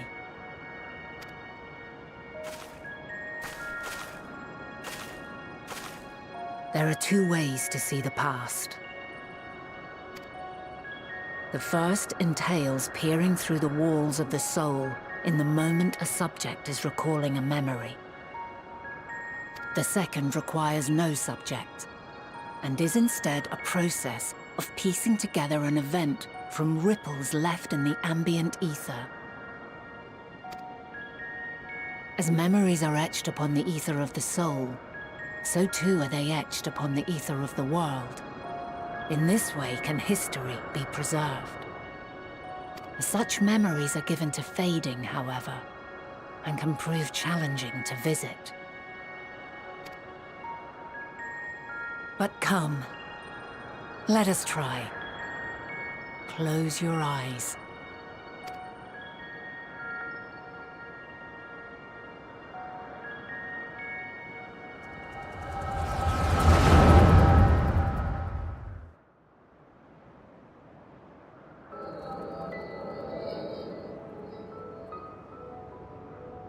All units fully functional and proceeding on course towards their respective stars. Estimated time to completion of survey is 108 cycles. End of status report. Severing connection with shared consciousness.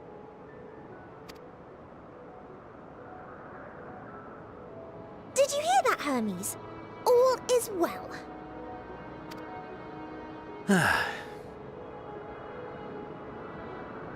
Yes. Good tidings at long last. Every step of the way, I've been reminded how little we understand creation. How the universe defies imagination. But soon we won't need to speculate. We'll know the answers. What others live for. Indeed. And we'll owe it all to you and your sisters. I wonder what answers we will get. Whatever intelligent beings that exist out there are bound to be vastly different from us. Diverse in form and culture. Possessed of unique ways of thinking. Their conception of life and its purpose will be no exception. Completely and utterly unlike ours. Utterly unlike... how? I have no idea. Yet whatever answers we receive, I will not dismiss them out of hand. No. I will think earnestly on them all. And I will share them with our people, that together we may contemplate our own existence.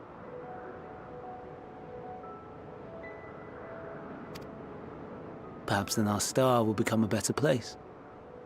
Not only for man, but for all life.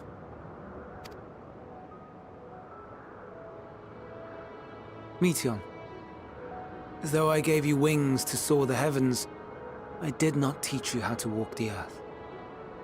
So loath was I to bind another living being. In the course of your long journey, you will learn from those you meet, learn to walk and run and so much more. And when you return, older and wiser, we will have a celebration to mark your homecoming and coming of age both. Will there be apples covered in syrup? And how are you supposed to eat them?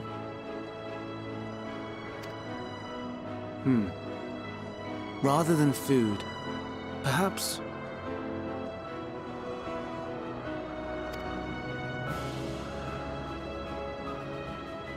a flower. Yes. Upon your return, I will gift you a beautiful flower.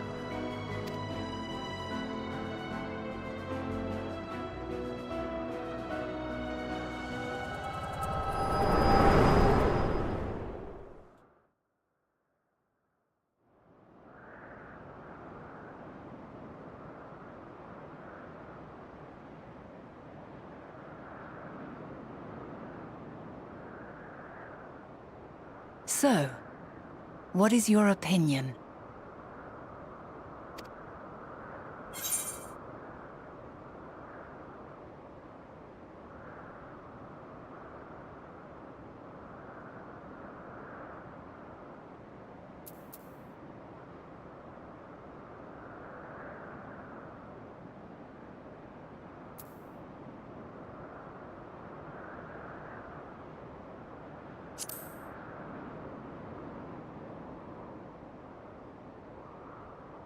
I'm inclined to agree.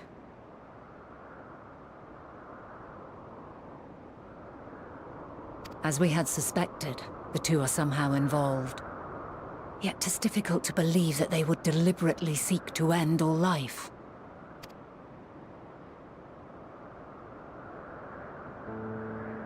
In light of this,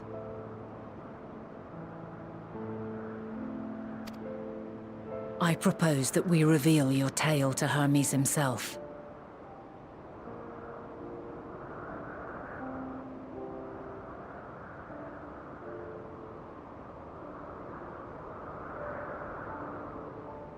If he does not wish for the final days, as we believe, he may well join us in pursuing a solution.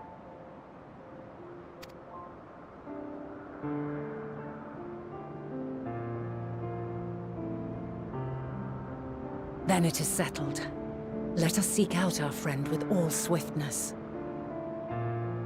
'Twould not do to let such a pure soul be blackened by tragedy.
My apologies for keeping you waiting.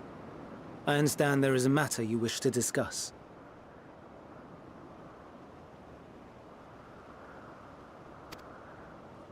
Aye. A matter of the utmost gravity. If one can suspend disbelief. Go on then. Tell him what you told us. Who you are and why you came.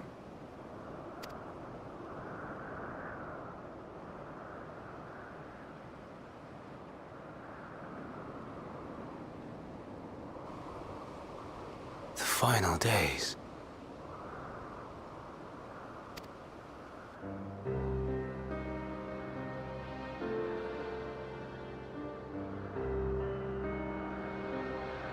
The phenomena observed during these star-encompassing calamities is likely the product of a dynamis reaction. And none is more versed in the applications of this energy than you, Hermes. I must stress that we do not believe you would desire such destruction. We come not to lodge accusations, but to beg your wisdom. And so, distressing though the exercise may be, I ask that you share with us your opinion on the matter, on the assumption that our visitor's tale is true. Even you, Vana.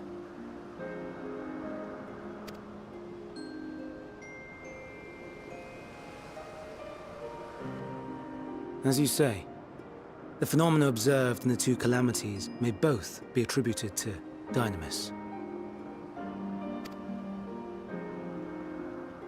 Of note is the difference in its effect.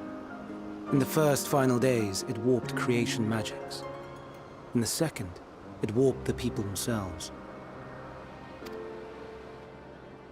The key variable, I suspect, is the etheric density of the men of each age.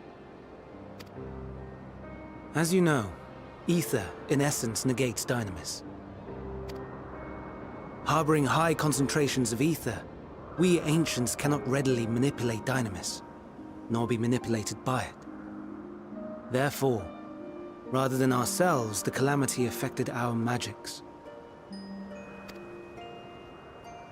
In contrast, having been sundered, the people of the future are composed of but a fraction of our ether.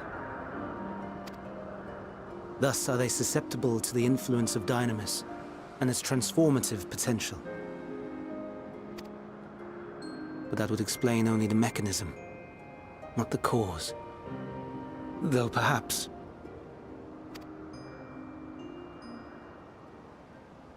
What is it? Even should it be a hypothesis, we would hear it. Dynamis is an energy put in motion by feelings. Feelings for which there must first exist a source. A source to which the victims must be attuned. One that harbors the selfsame negative emotions. Elsewise it could not be the agent of such extreme change. So it wasn't the stagnation of the celestial currents. Someone, or something, is instigating the star's demise.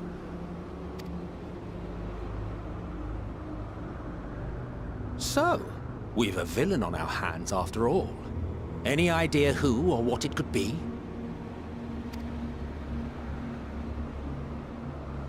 The celestial currents comprise the outermost layer of the star's ether, encasing it like a protective sphere. According to your tale, it was where the currents were weakest that the phenomena first manifested. If the inciting factor came from without Aetheris, then its effects would first be seen in those locations.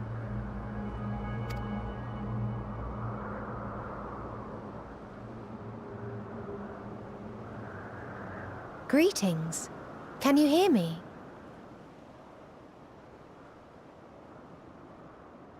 Do not be alarmed. I mean you no harm. I wish only to hear your words, share your feelings, know your thoughts. May we please be friends?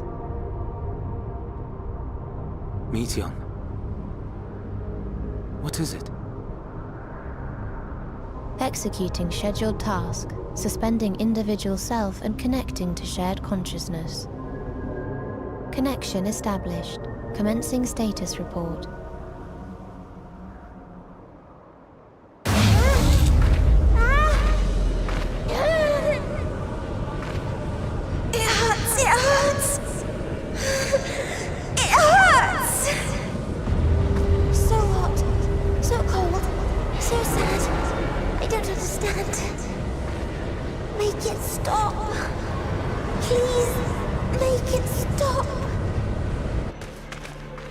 Steady, Meteon.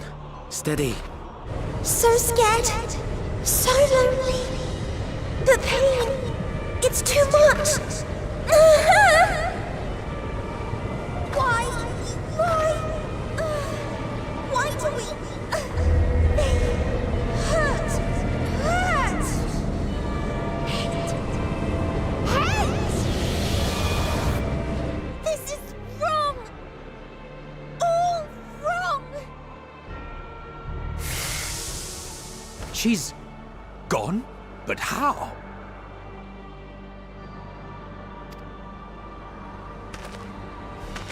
She has altered her etheric density in order to blend in with her surroundings, an ability for avoiding confrontation.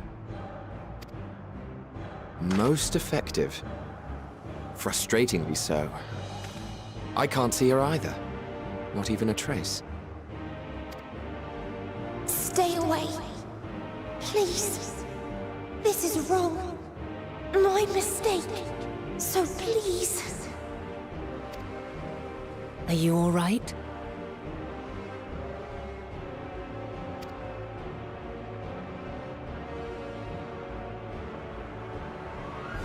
In your mind? No. We only heard her speak the instant before she vanished. Of course. When communicating without words, Meteon also employs dynamis. That would explain why you were able to hear her, when we could not. Then you are our best chance of finding her. Follow her voice and try to track her down.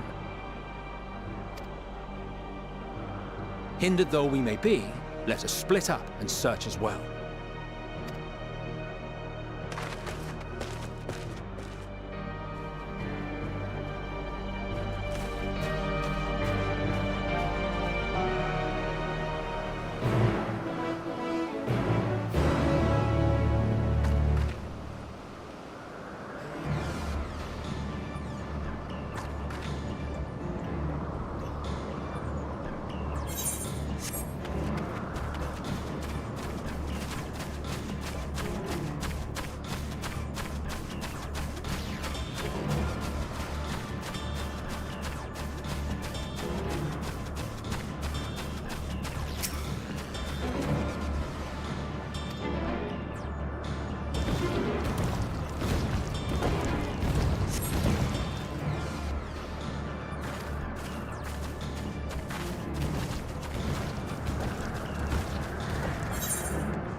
Aha!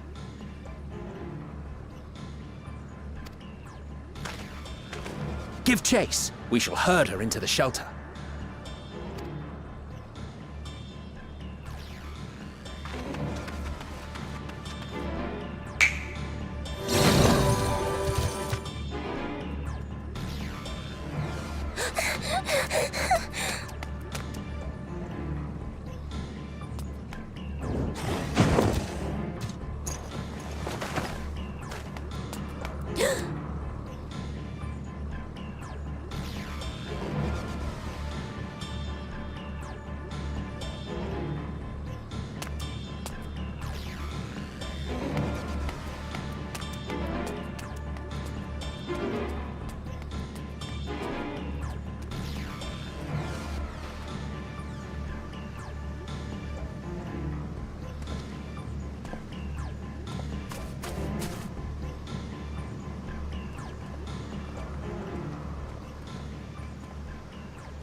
Please, Mission.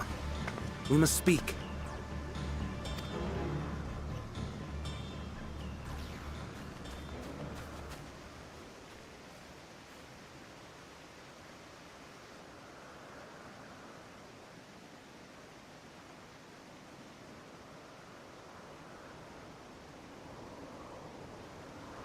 I'm sorry, Hermes. I'm so sorry.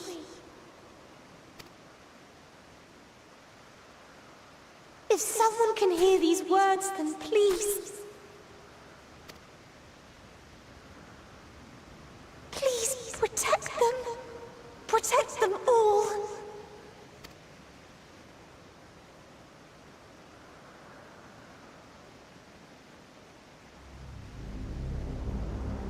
Individual self-suspended. Connection with shared consciousness stable. Our survey is complete. We shall now report our findings.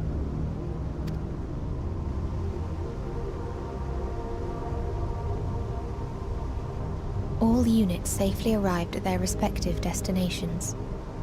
Seeking answers to Hermes' question, we attempted to make contact with the intelligent denizens of each star. Results are as follows, in order of numerical code. Enna. Traces of civilization found. Structures believed to have served as domiciles. No extant life forms detected. Dio. Ruined remnants of buildings scattered across star, surface of which is encased in ice. Presence of life could not be verified. Tria. Evidence of large population centers, akin to cities recovered. No extant life forms found, only their lingering essence. Tessera. Edifices surmised to be abandoned residences found. No extant life forms detected.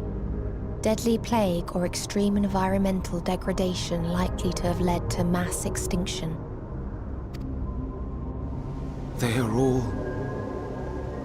dead. Octo. Star found in state of violent conflict. Contact successfully made with inhabitants, but deployment of weapons of mass destruction resulted in total annihilation of local population shortly thereafter. Inea. Star is a barren desert. No identifiable flora found. Bones of living beings resembling men discovered beneath sands, but determination regarding their intelligence inconclusive.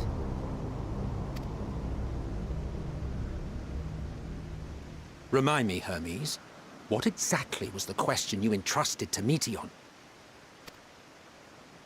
I tasked her with asking what others live for.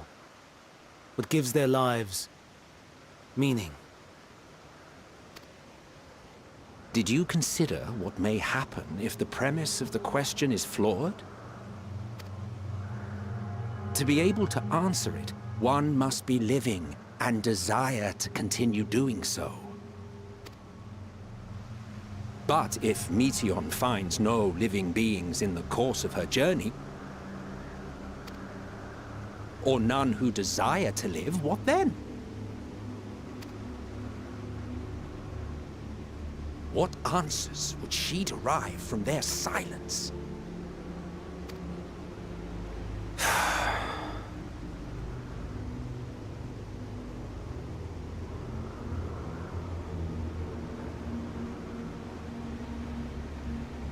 Meteion, enough! Suspend your mission and return hither at once. Decapente. Local civilization once flourished under auspices of higher power. Said power later laid waste to civilization in fit of rage. Upon revealing this to me, entity elected to self-terminate in lieu of providing answer to question. No other intelligent life forms found. Turning a deaf ear, are we? We are taking Meteion back to Amarot. As I understand, we will need her if we are to bring back all of her sisters. Yes.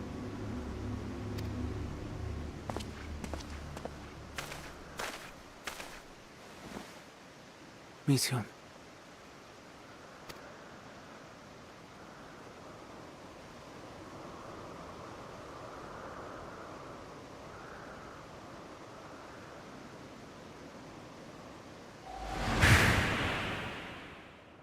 It isn't right, is it? It isn't right to turn away from the answer. Even if the answer is pain.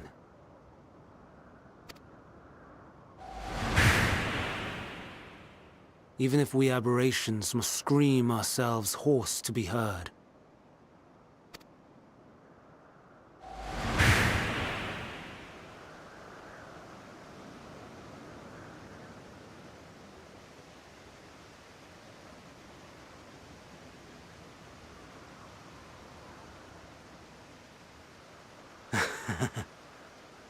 Aye.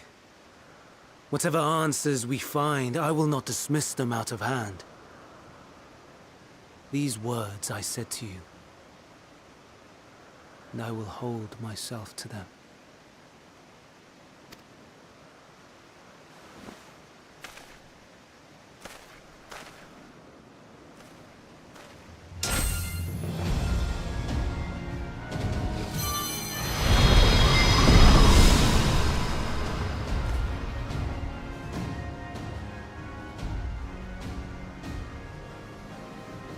What is the meaning of this? You cannot take Meteion, not until she has finished her report. All else must wait.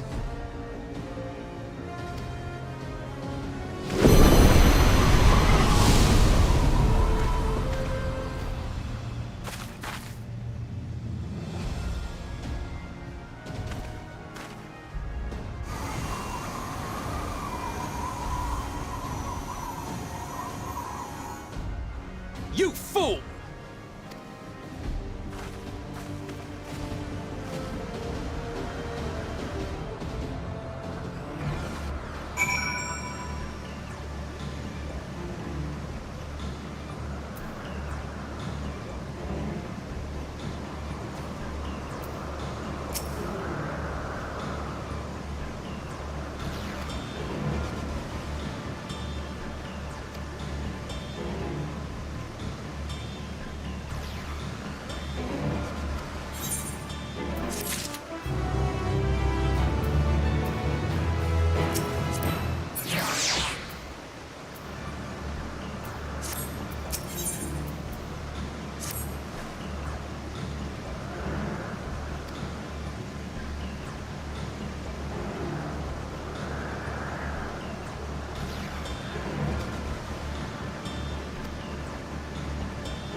else I might be forced to...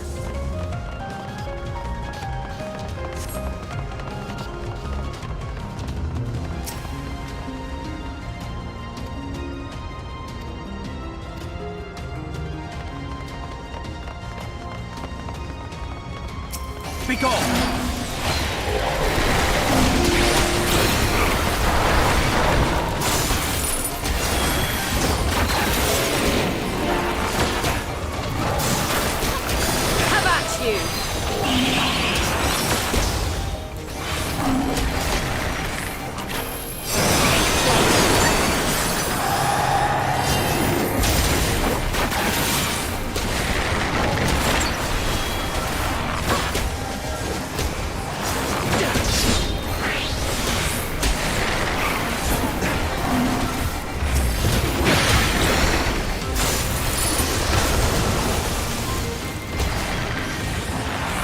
I'm not entirely useless.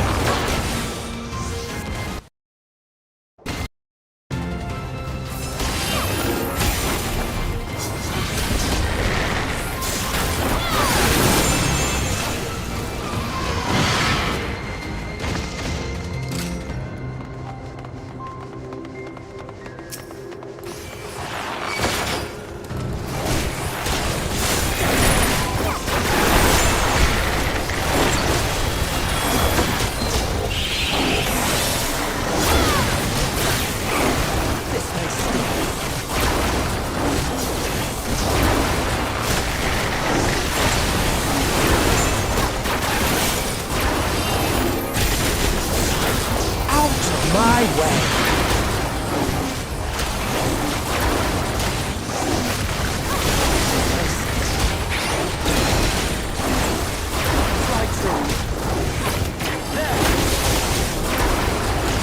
I'm not entirely useless.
useless.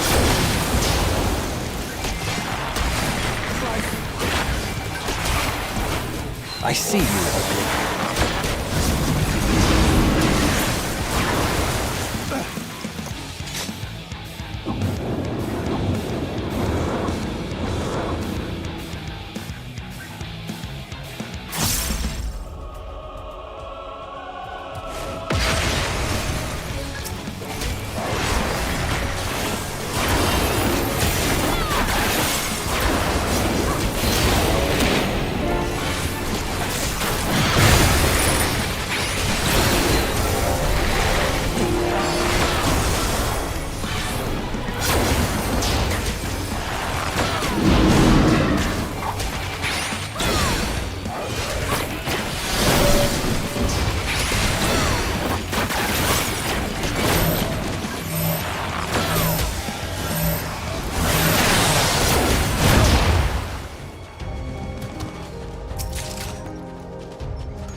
I see you.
I see you, ugly.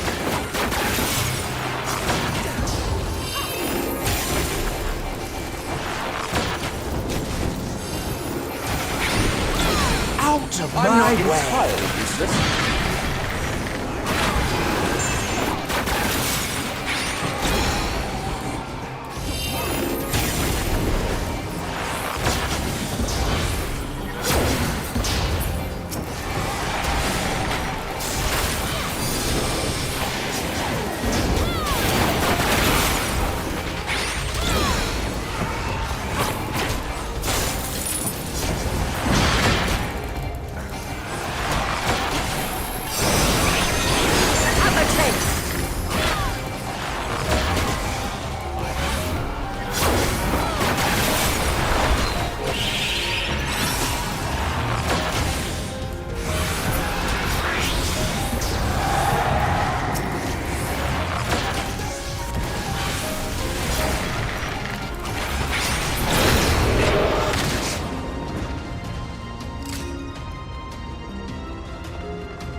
I see you opening.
I see you opening.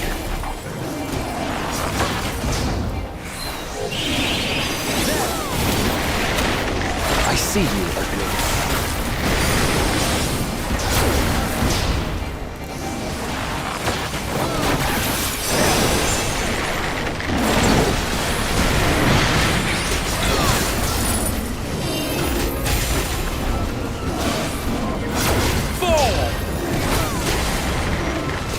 I'm not entirely useless.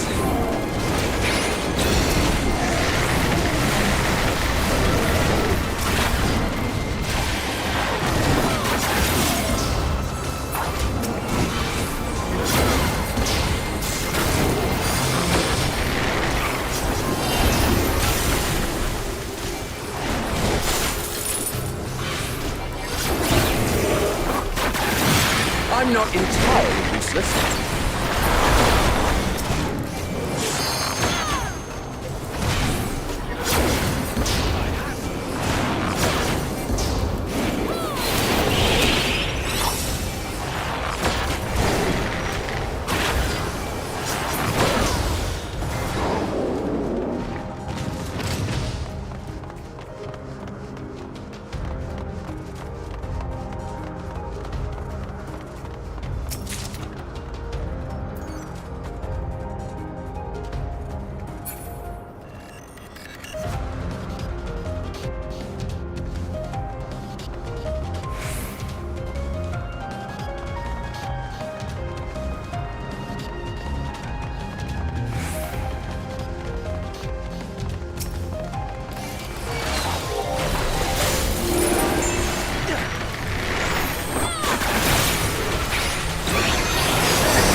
I see you opening.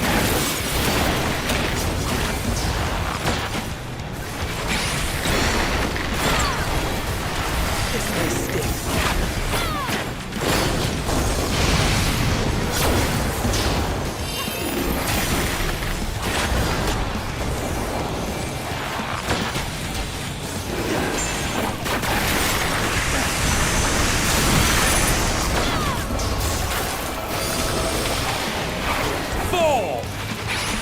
I see you.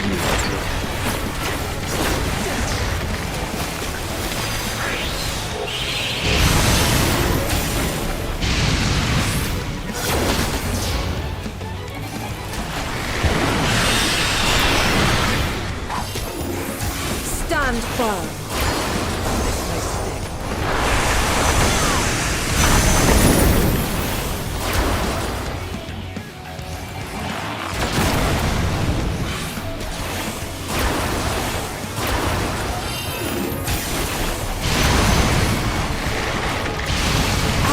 My way. I see you opening. Out of my way.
see you opening it.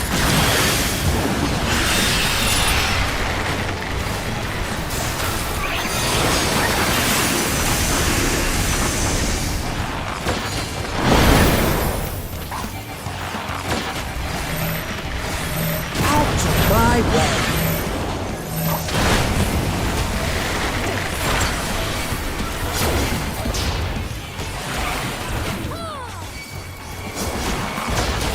Have a taste!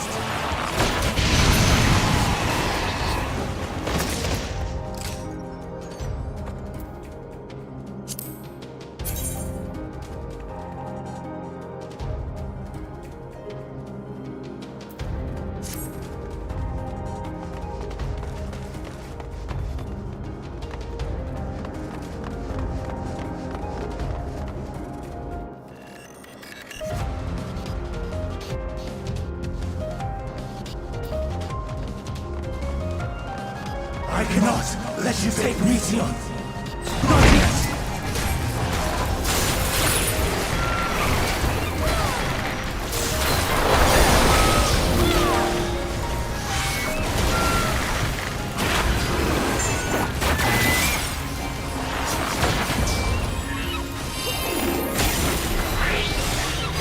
I see you opening it.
My way. How about you?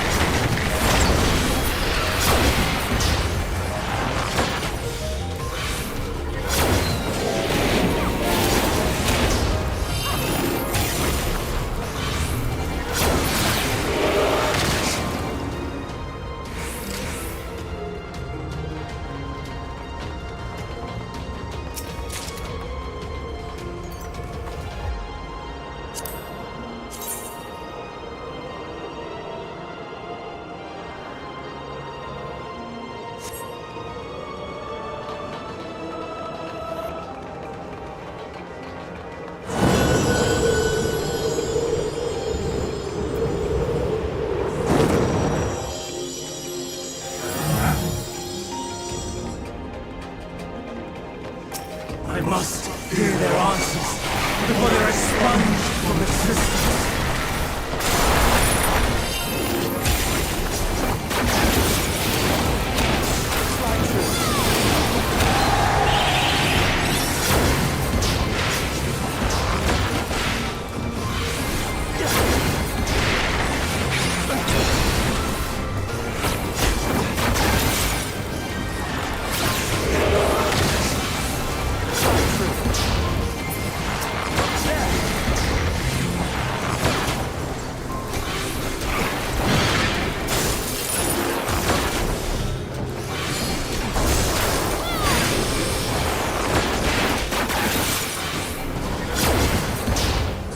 I see you opening. Have a taste!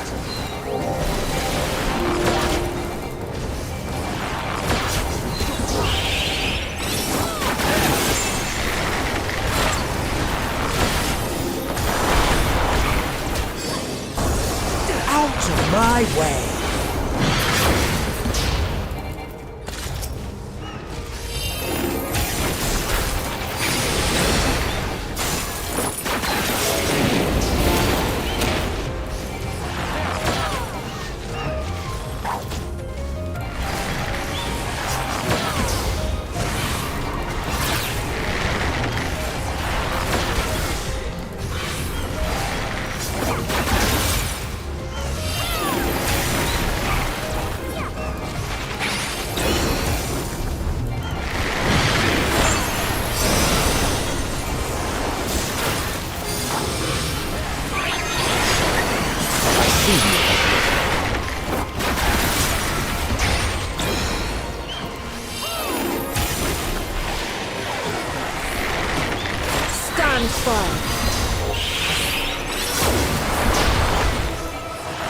I see you opening.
So, it comes to this.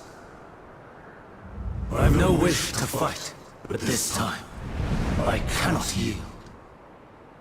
Though the world may think me a mad, desperate fool, I will hold fast to my conviction.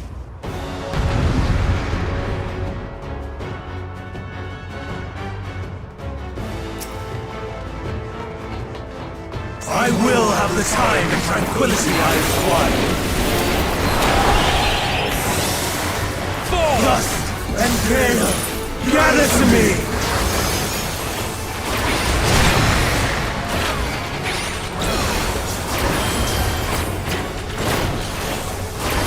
Each its brand, unleash your power!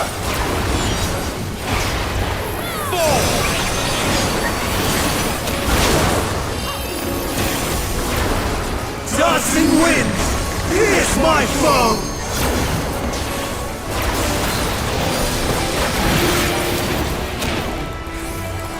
Stars on high, fall and rain!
have the time and tranquility I require. Lust and pain, gather to me!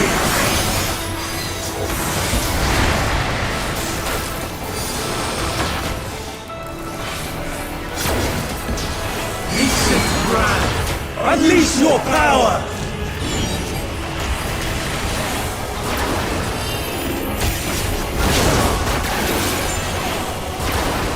Dancing winds, pierce my bow!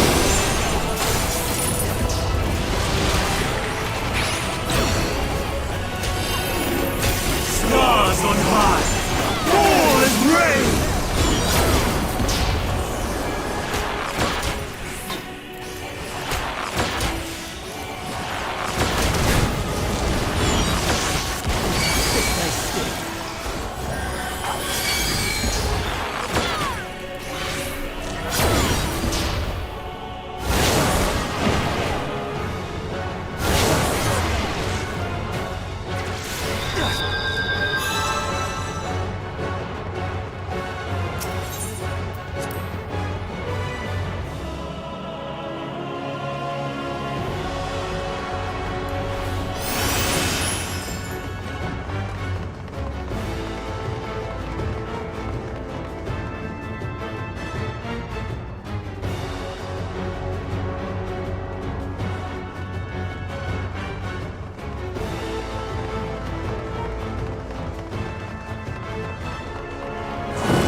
The time and tranquility I require. Lust and pain, gather to me.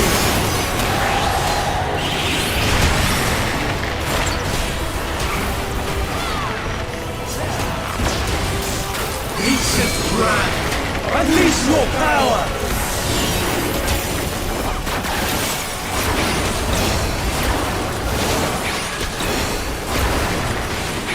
Dancing winds, pierce my bow! Fall! Have a taste! Stars on high, fall as rain!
Surge as one! Out of my way!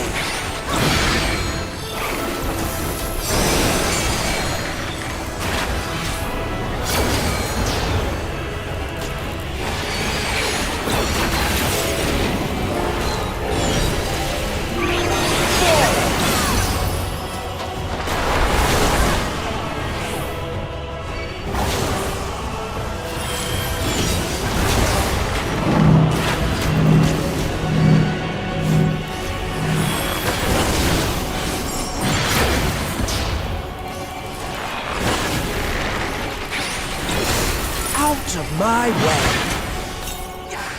I'm not entirely useless. dancing winds, pierce my foe!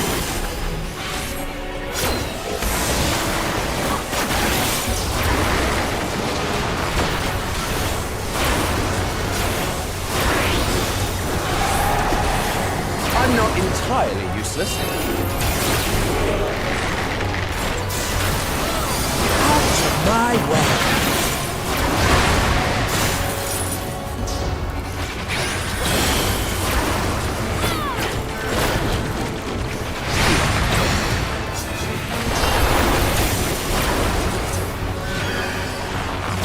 Stars on high, fall and rain!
Streams of ether! Surge as one!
It's over, Hermes. In the name of the Convocation, I hereby take Meteion into custody. And setting aside the matter of your nomination, you will come with us too. We require your knowledge to assess and resolve the situation.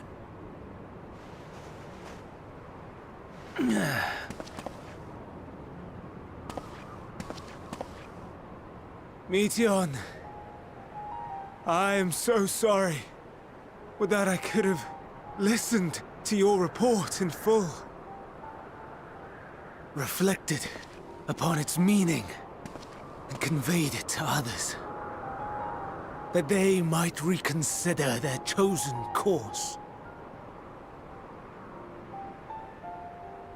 But I have failed. And that wish will never be realized. However, ere our fates become the province of others, I bid you tell me just one thing. Was there happiness in those distant stars? Was there a reason for living?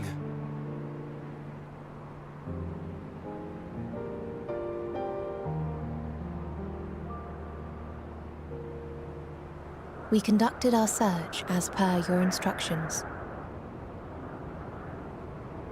We scoured historical records, communed with the spirits of the deceased, heard the final testaments of the dying, welcomed their shadowed hearts into our own. One race had striven to create a world bereft of animosity. They renounced relationships to avoid interpersonal strife, and in so doing brought about societal collapse. One race had renounced war and devoted itself to the enrichment of its people. They were conquered. Though they destroyed the enemy in reprisal, they could not regain their former glory. One race had concluded that finite time was the root of all woes. Aspiring to shatter its shackles, they went in search of infinity. They discovered nothing is infinite, and that neither time or death can be cheated. Disillusioned, they gave up on the future and themselves. One race had discarded all things that gave rise to sorrow, hoping to have only joy. They found joy lost its savor in the absence of sorrow, and lost their will to live. Though worlds apart, these peoples shared a belief. The belief that they had tried their best. That they had tried to fulfill their potential with every step and success. In the course of which, they learned the truth. That they would never be free of fear and sorrow, anger and despair, of loneliness, so long as they yet lived. Even now their souls cry out for oblivion. And to this song of anguish, I lend my voice. We lend our voice. Oh, beloved mankind, shimmering jewels of beautiful Etheris, rejoice, for we will free you from the cruel yoke of existence.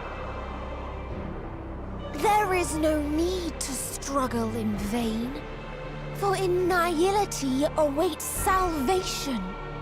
You will know peace and serenity, and it will be beautiful.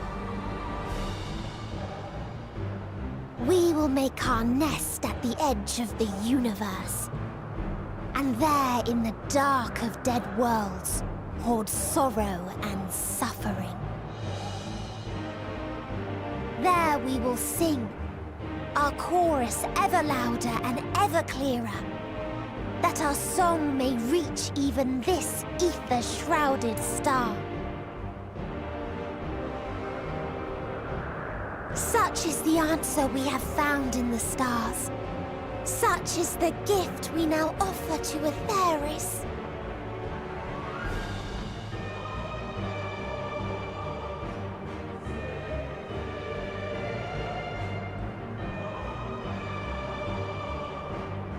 Who are you to decide our fate? To decree we live or die?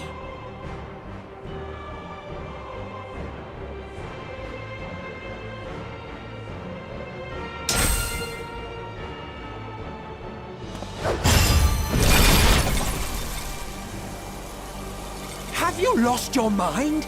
You heard what she said.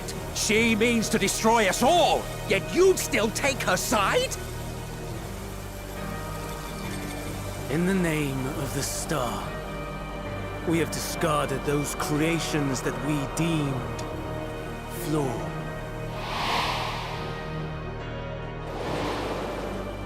If we ourselves are flawed, does it not stand to reason that we too should be discarded? That is sophistry, and you know it!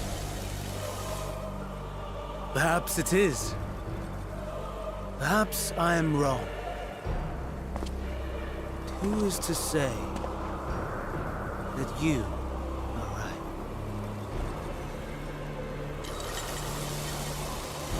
Let us settle this with a determination.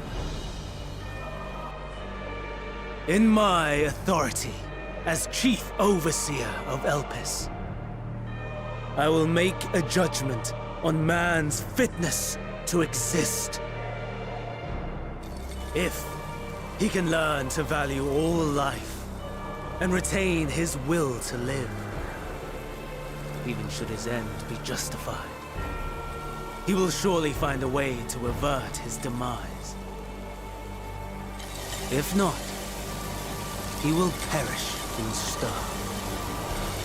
As with all determinations, provisions must be made to ensure fairness. Kairos! Awaken!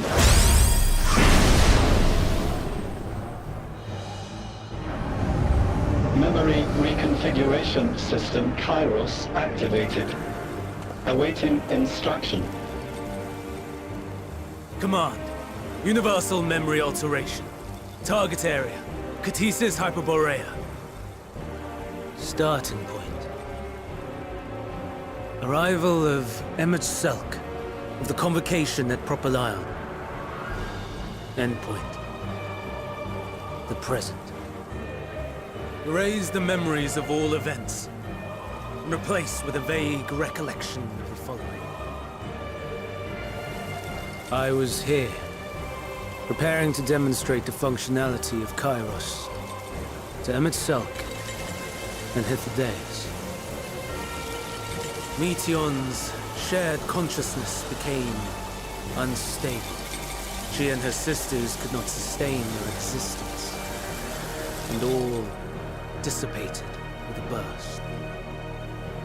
The resultant shockwave accidentally triggered Kairos, which erased several days of memories from all present.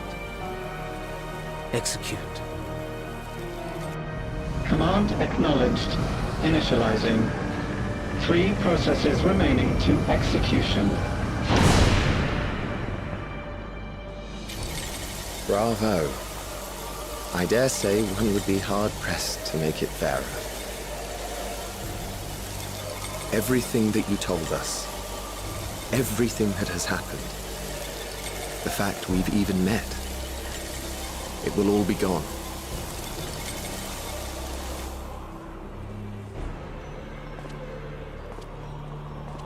Go, Meteon.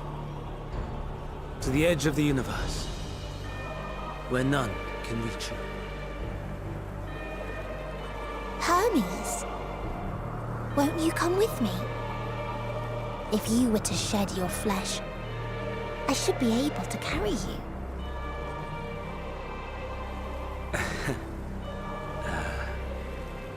I will remain. As a man, I will oppose the oblivion you bring. Silly fool. Had you said yes, I would have granted you the gentlest end.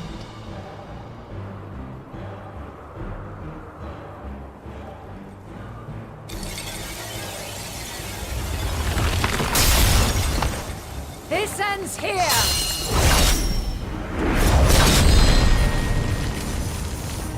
Fly, Meteor!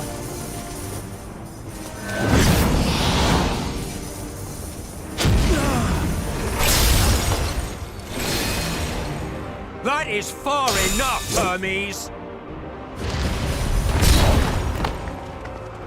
Argos, to me!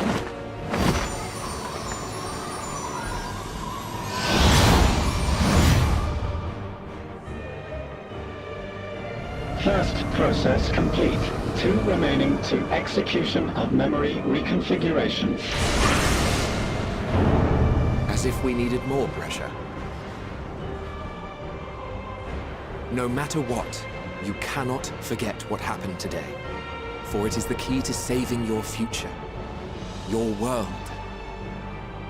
This fight is our fight.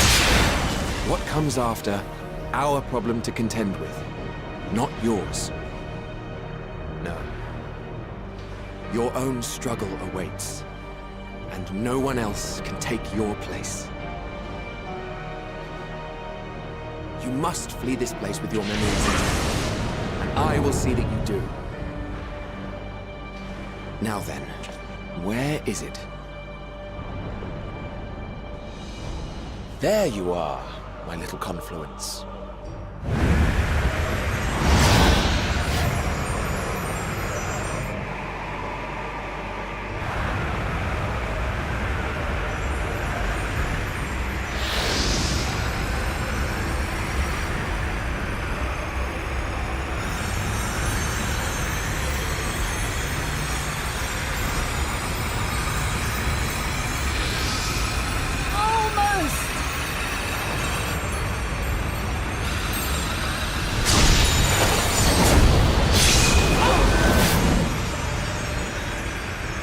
Very well then. You may elude us this day, but not forever.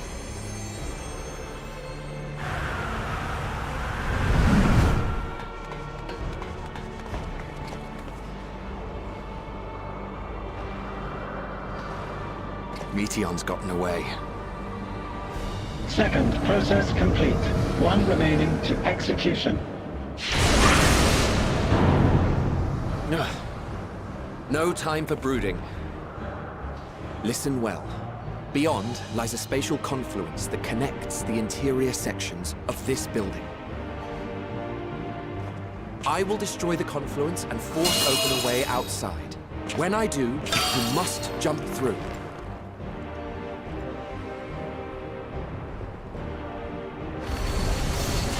I cannot tell you how sorry I am. But neither can I let you escape!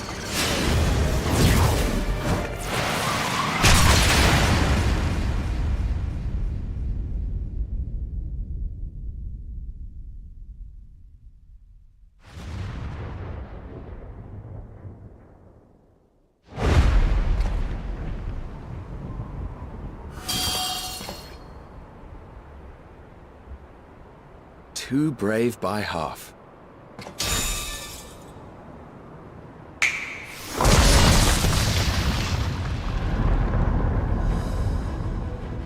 Exemplary work, as always, Emmett Selk.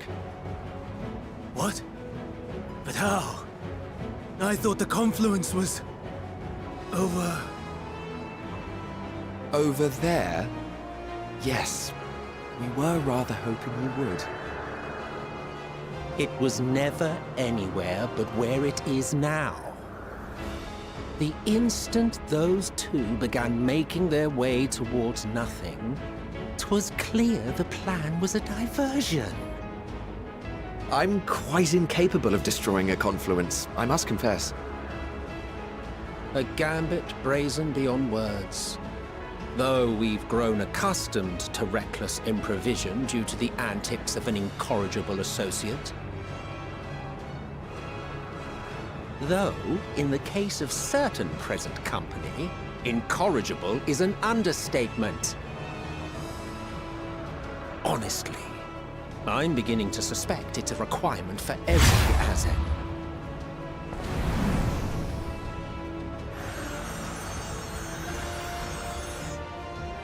There's no time! Quickly! Even now, I do not believe your tale. I would not suffer us to walk such a wretched path. Still, if it must be said, do not squander it, the legacy I leave you.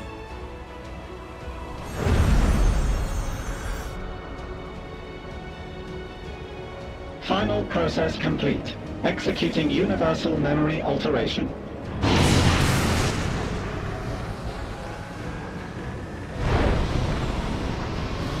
Go, Argos!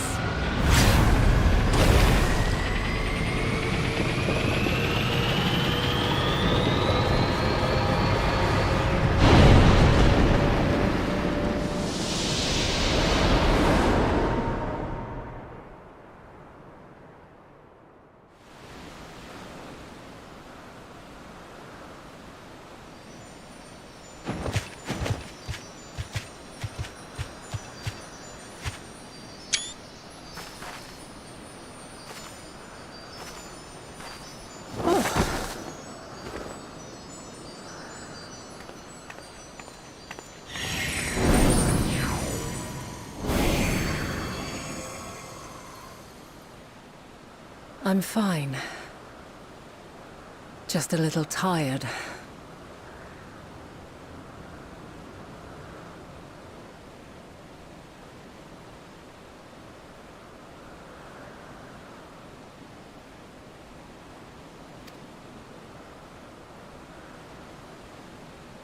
Can it be true? Are we the only ones left who see beauty in the world? In life? Are the stars above no more than husks of fallen civilizations?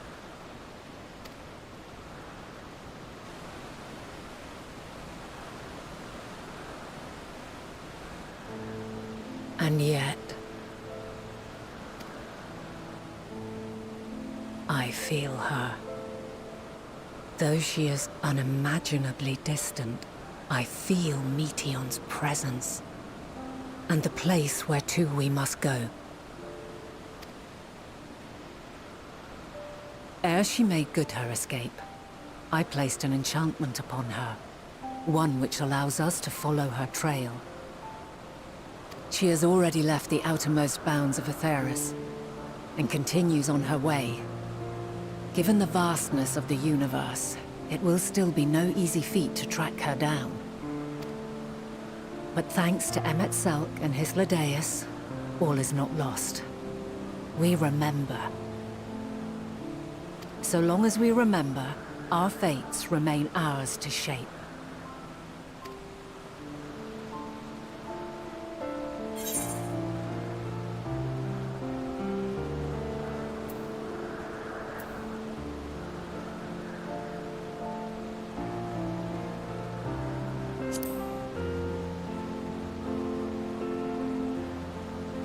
What indeed?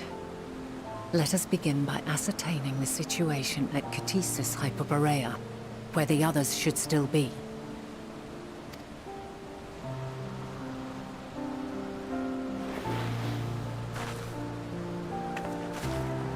Given the likely state of their memories, however, it would be imprudent for us to approach them directly. In which case...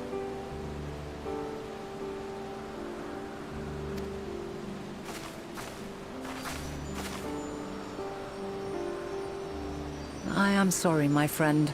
I've asked much of you this day. But may I trouble you one last time?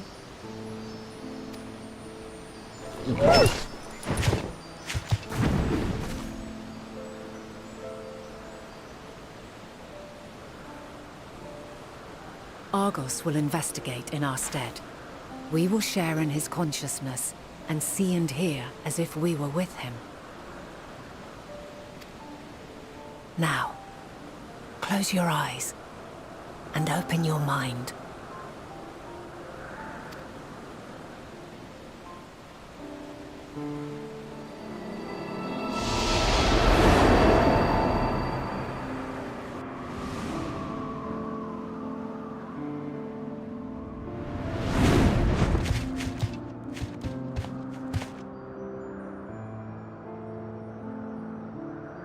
Thank goodness you are unharmed. Unharmed? There is a gaping hole in my memories. I can scarcely remember arriving here in Elpis. Forgive me. I was preparing to demonstrate the functionality of Kairos to our guests. But Meteion, her shared consciousness became unstable. And she... So, that's what prompted the state of alert. And when you went to investigate, you were caught in Kairos's accidental operation. So it would seem. It's all a blur to me. Such an unfortunate accident. Oh, and what of Venar and your other companion? You went inside together, as I recall. We did?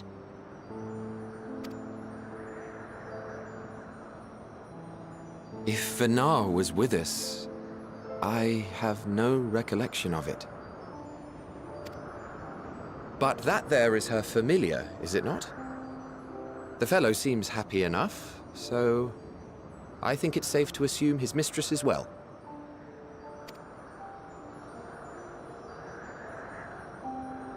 I haven't the slightest notion who this other companion might be, however.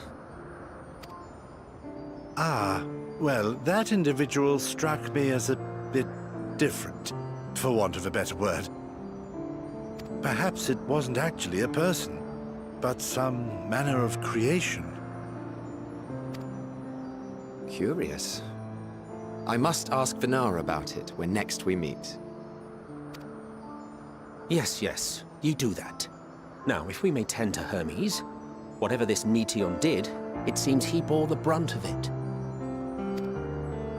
Once you are fit to travel, you will return with us to Amarot. We need to make certain there are no other ill effects. Also, I am here on business of the 14.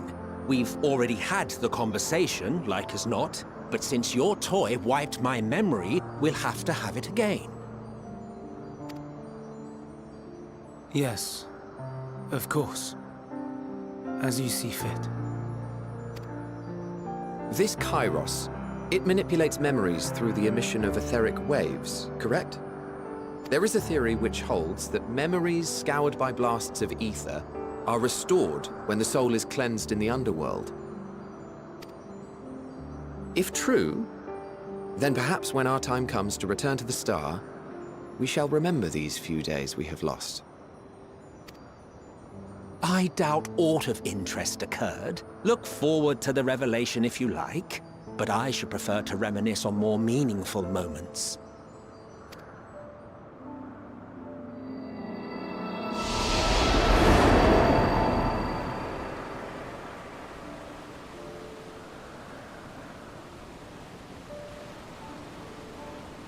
Let us rest, if only for a while. After all, you and I... oh, we still have a long, long way to go.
So, it is within. The portal that brought you hither, and will take you home.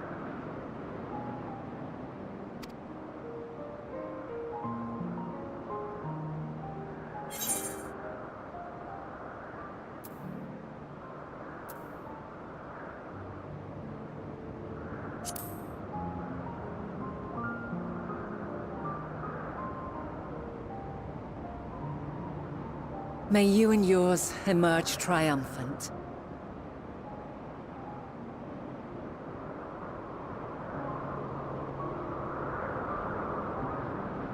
Make use of the knowledge you have gained, that your days in Elpis and our friend's sacrifice be not in vain. With Meteion free to pursue her designs, 'tis only a matter of time until the final days are upon us. We must be ready. From fortifying our defenses to securing our escape, there is much to be done. In spite of this, we cannot allow the report that set this calamity in motion to become common knowledge. Were the masses to learn the fates of the other stars, I fear the situation would spiral out of our control.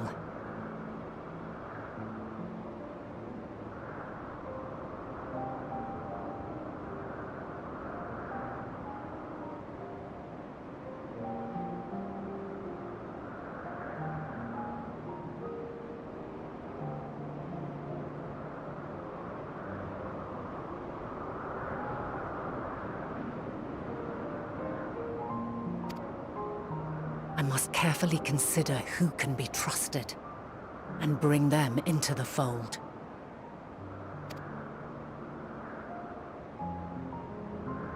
Ordinarily, I wouldn't hesitate to call upon the 14.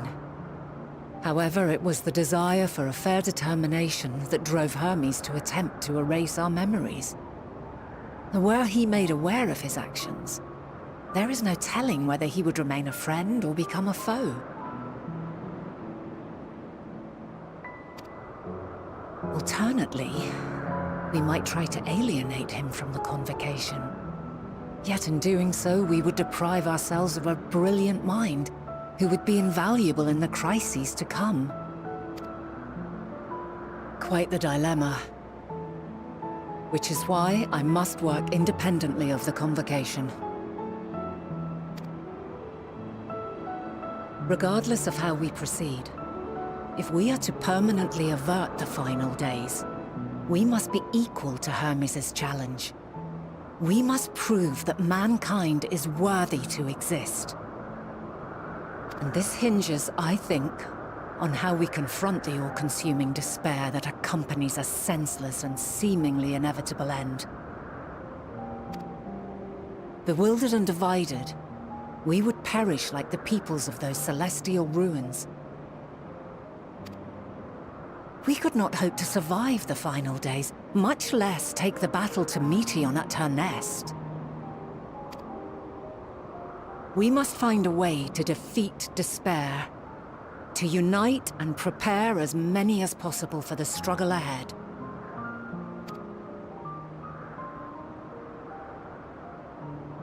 Heavy will weigh the burden of guiding this legion of souls. Yet I have faith in mankind's potential. As long as he believes in himself, there is naught he cannot achieve. So I will not give up on him. On us. You may find your world to be very different.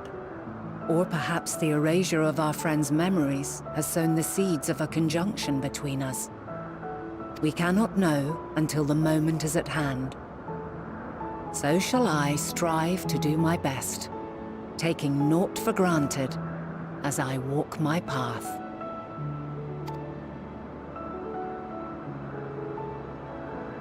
And I pray you walk with me to the end. As you move forward, so too will I, as will all, resolved to fight for the morrow. And when mankind has found the strength to stand against despair, we shall silence the song of oblivion.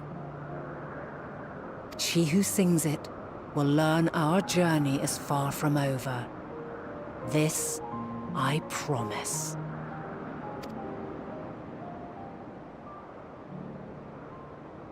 Fare you well, my light of the future, till we meet again.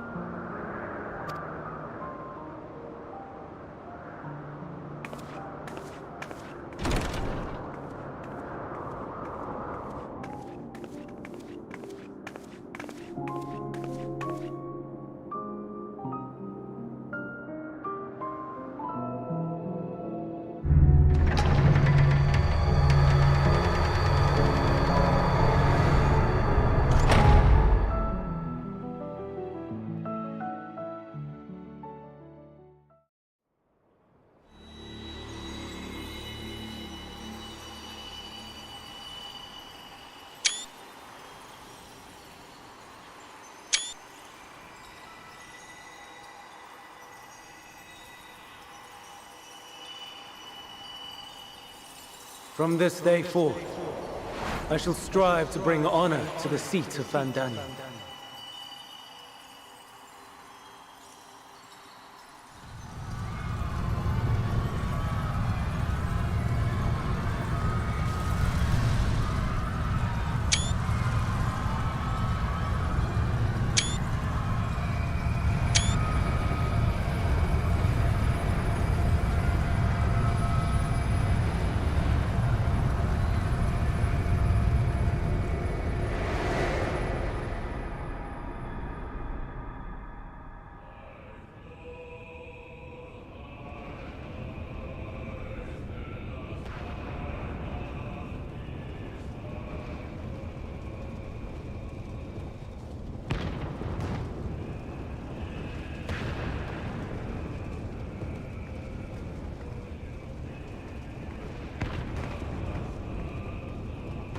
Even now, I remember standing there, locked in a moment where the sky is aflame.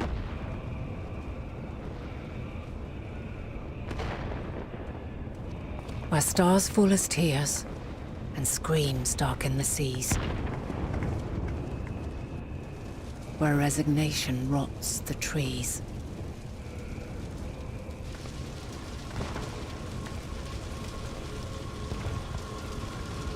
Where terror twists magics into abominations. Such is the lament of they who have gone before. The song of they who tried and failed to create a better world. The song of the end.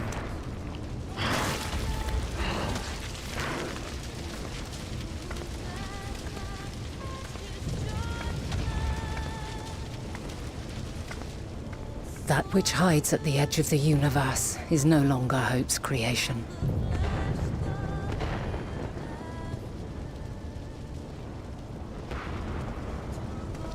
It is hopelessness incarnate.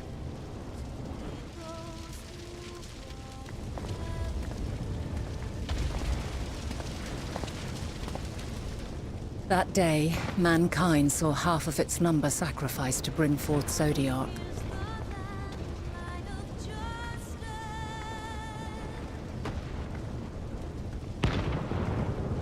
And covering the star in a shroud of ether, we forestalled the final days.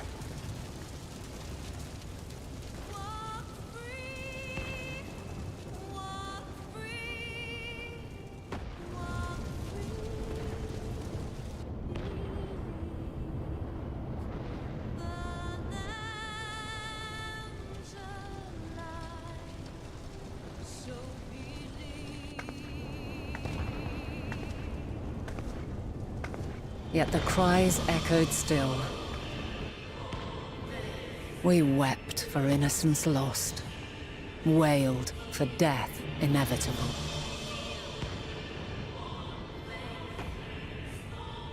A reality too terrible to bear. And for too many who sought comfort in gilded memories of joyful days and tranquil nights.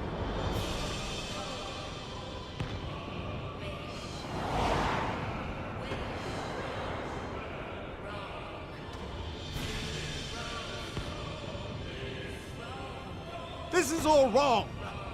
Why must we suffer so? It needn't be like this. No. There must be a way to restore things to the way they were. To reclaim the perfect paradise we once had. No, my friends. Suffering exists, and we cannot pretend otherwise. No civilization, however great, could eliminate it. If we would live, we must accept it as our constant companion. Let us not seek to forget this tragedy. Let us carry it in our hearts, that we may grow stronger and know true happiness. We can't accept it! We won't accept it! It will be ours again! A world free of sorrow! No, it will not. For there has ever been sorrow. Mankind was but spared its biting sting for a time. So please, open your eyes. To try and reclaim those lives we lost by sacrificing yet more isn't wisdom. It is weakness. No paradise is without its shadows. If we cannot accept this truth and learn from our pain, then our plight shall be repeated.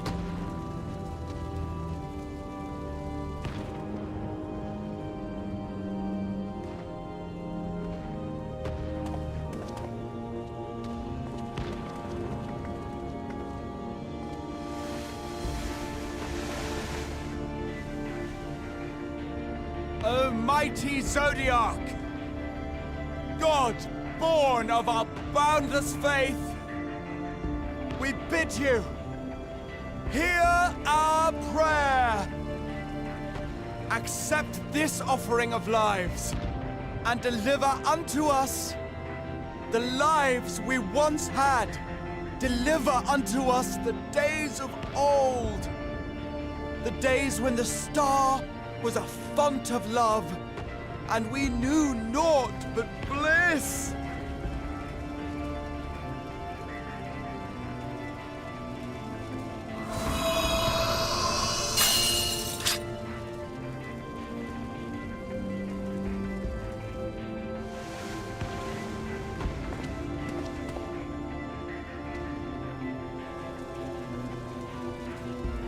You would destroy it?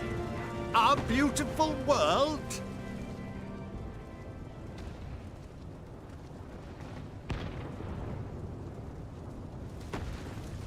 Lands that stretched on forever. Skies one could drown in. The heartbeat of nature, silent yet strong. And amidst it all, a people. Beacons of light and life. Laughter that warmed my heart like naught else before. They are my meaning and my purpose. My love. In spite of, or perhaps because of this, I choose to believe in mankind's potential, in his ability to find a way forward. So let there be no way back. From that temptation, I sunder us. No more shall man have wings to bear him to paradise. Henceforth, he shall walk.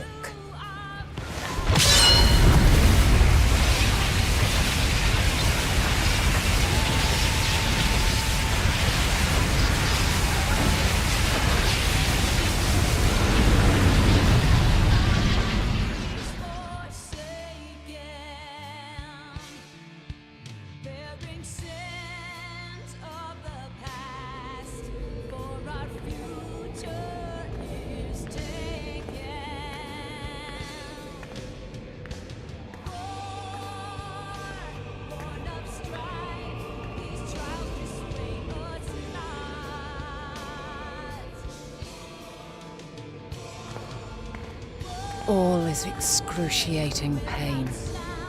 I breathe fire and torment.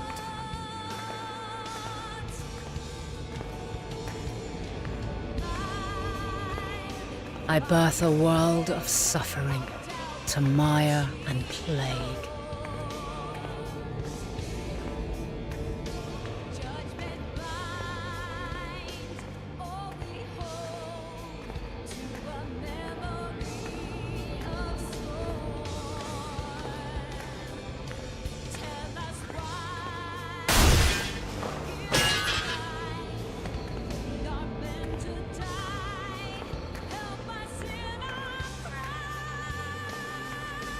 In one fleeting moment, lives come and go, ever moving towards the unknown. And in that fleeting moment, they cry for the answer to the question. Why, given life, are they meant to suffer, to die?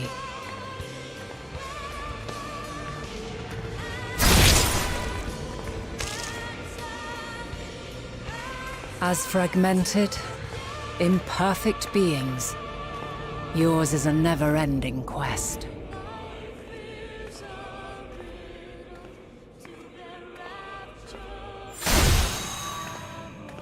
A quest to find your purpose, knowing your end is assured.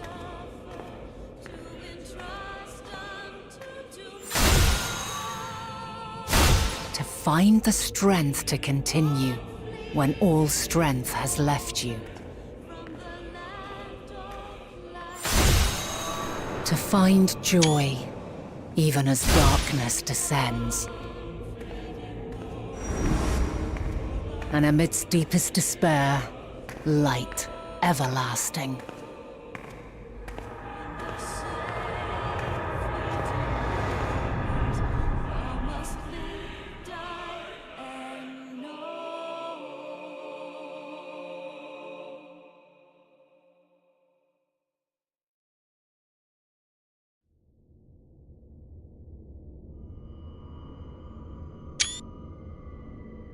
A conjunction has begun to form, an intertwining of your time and mine.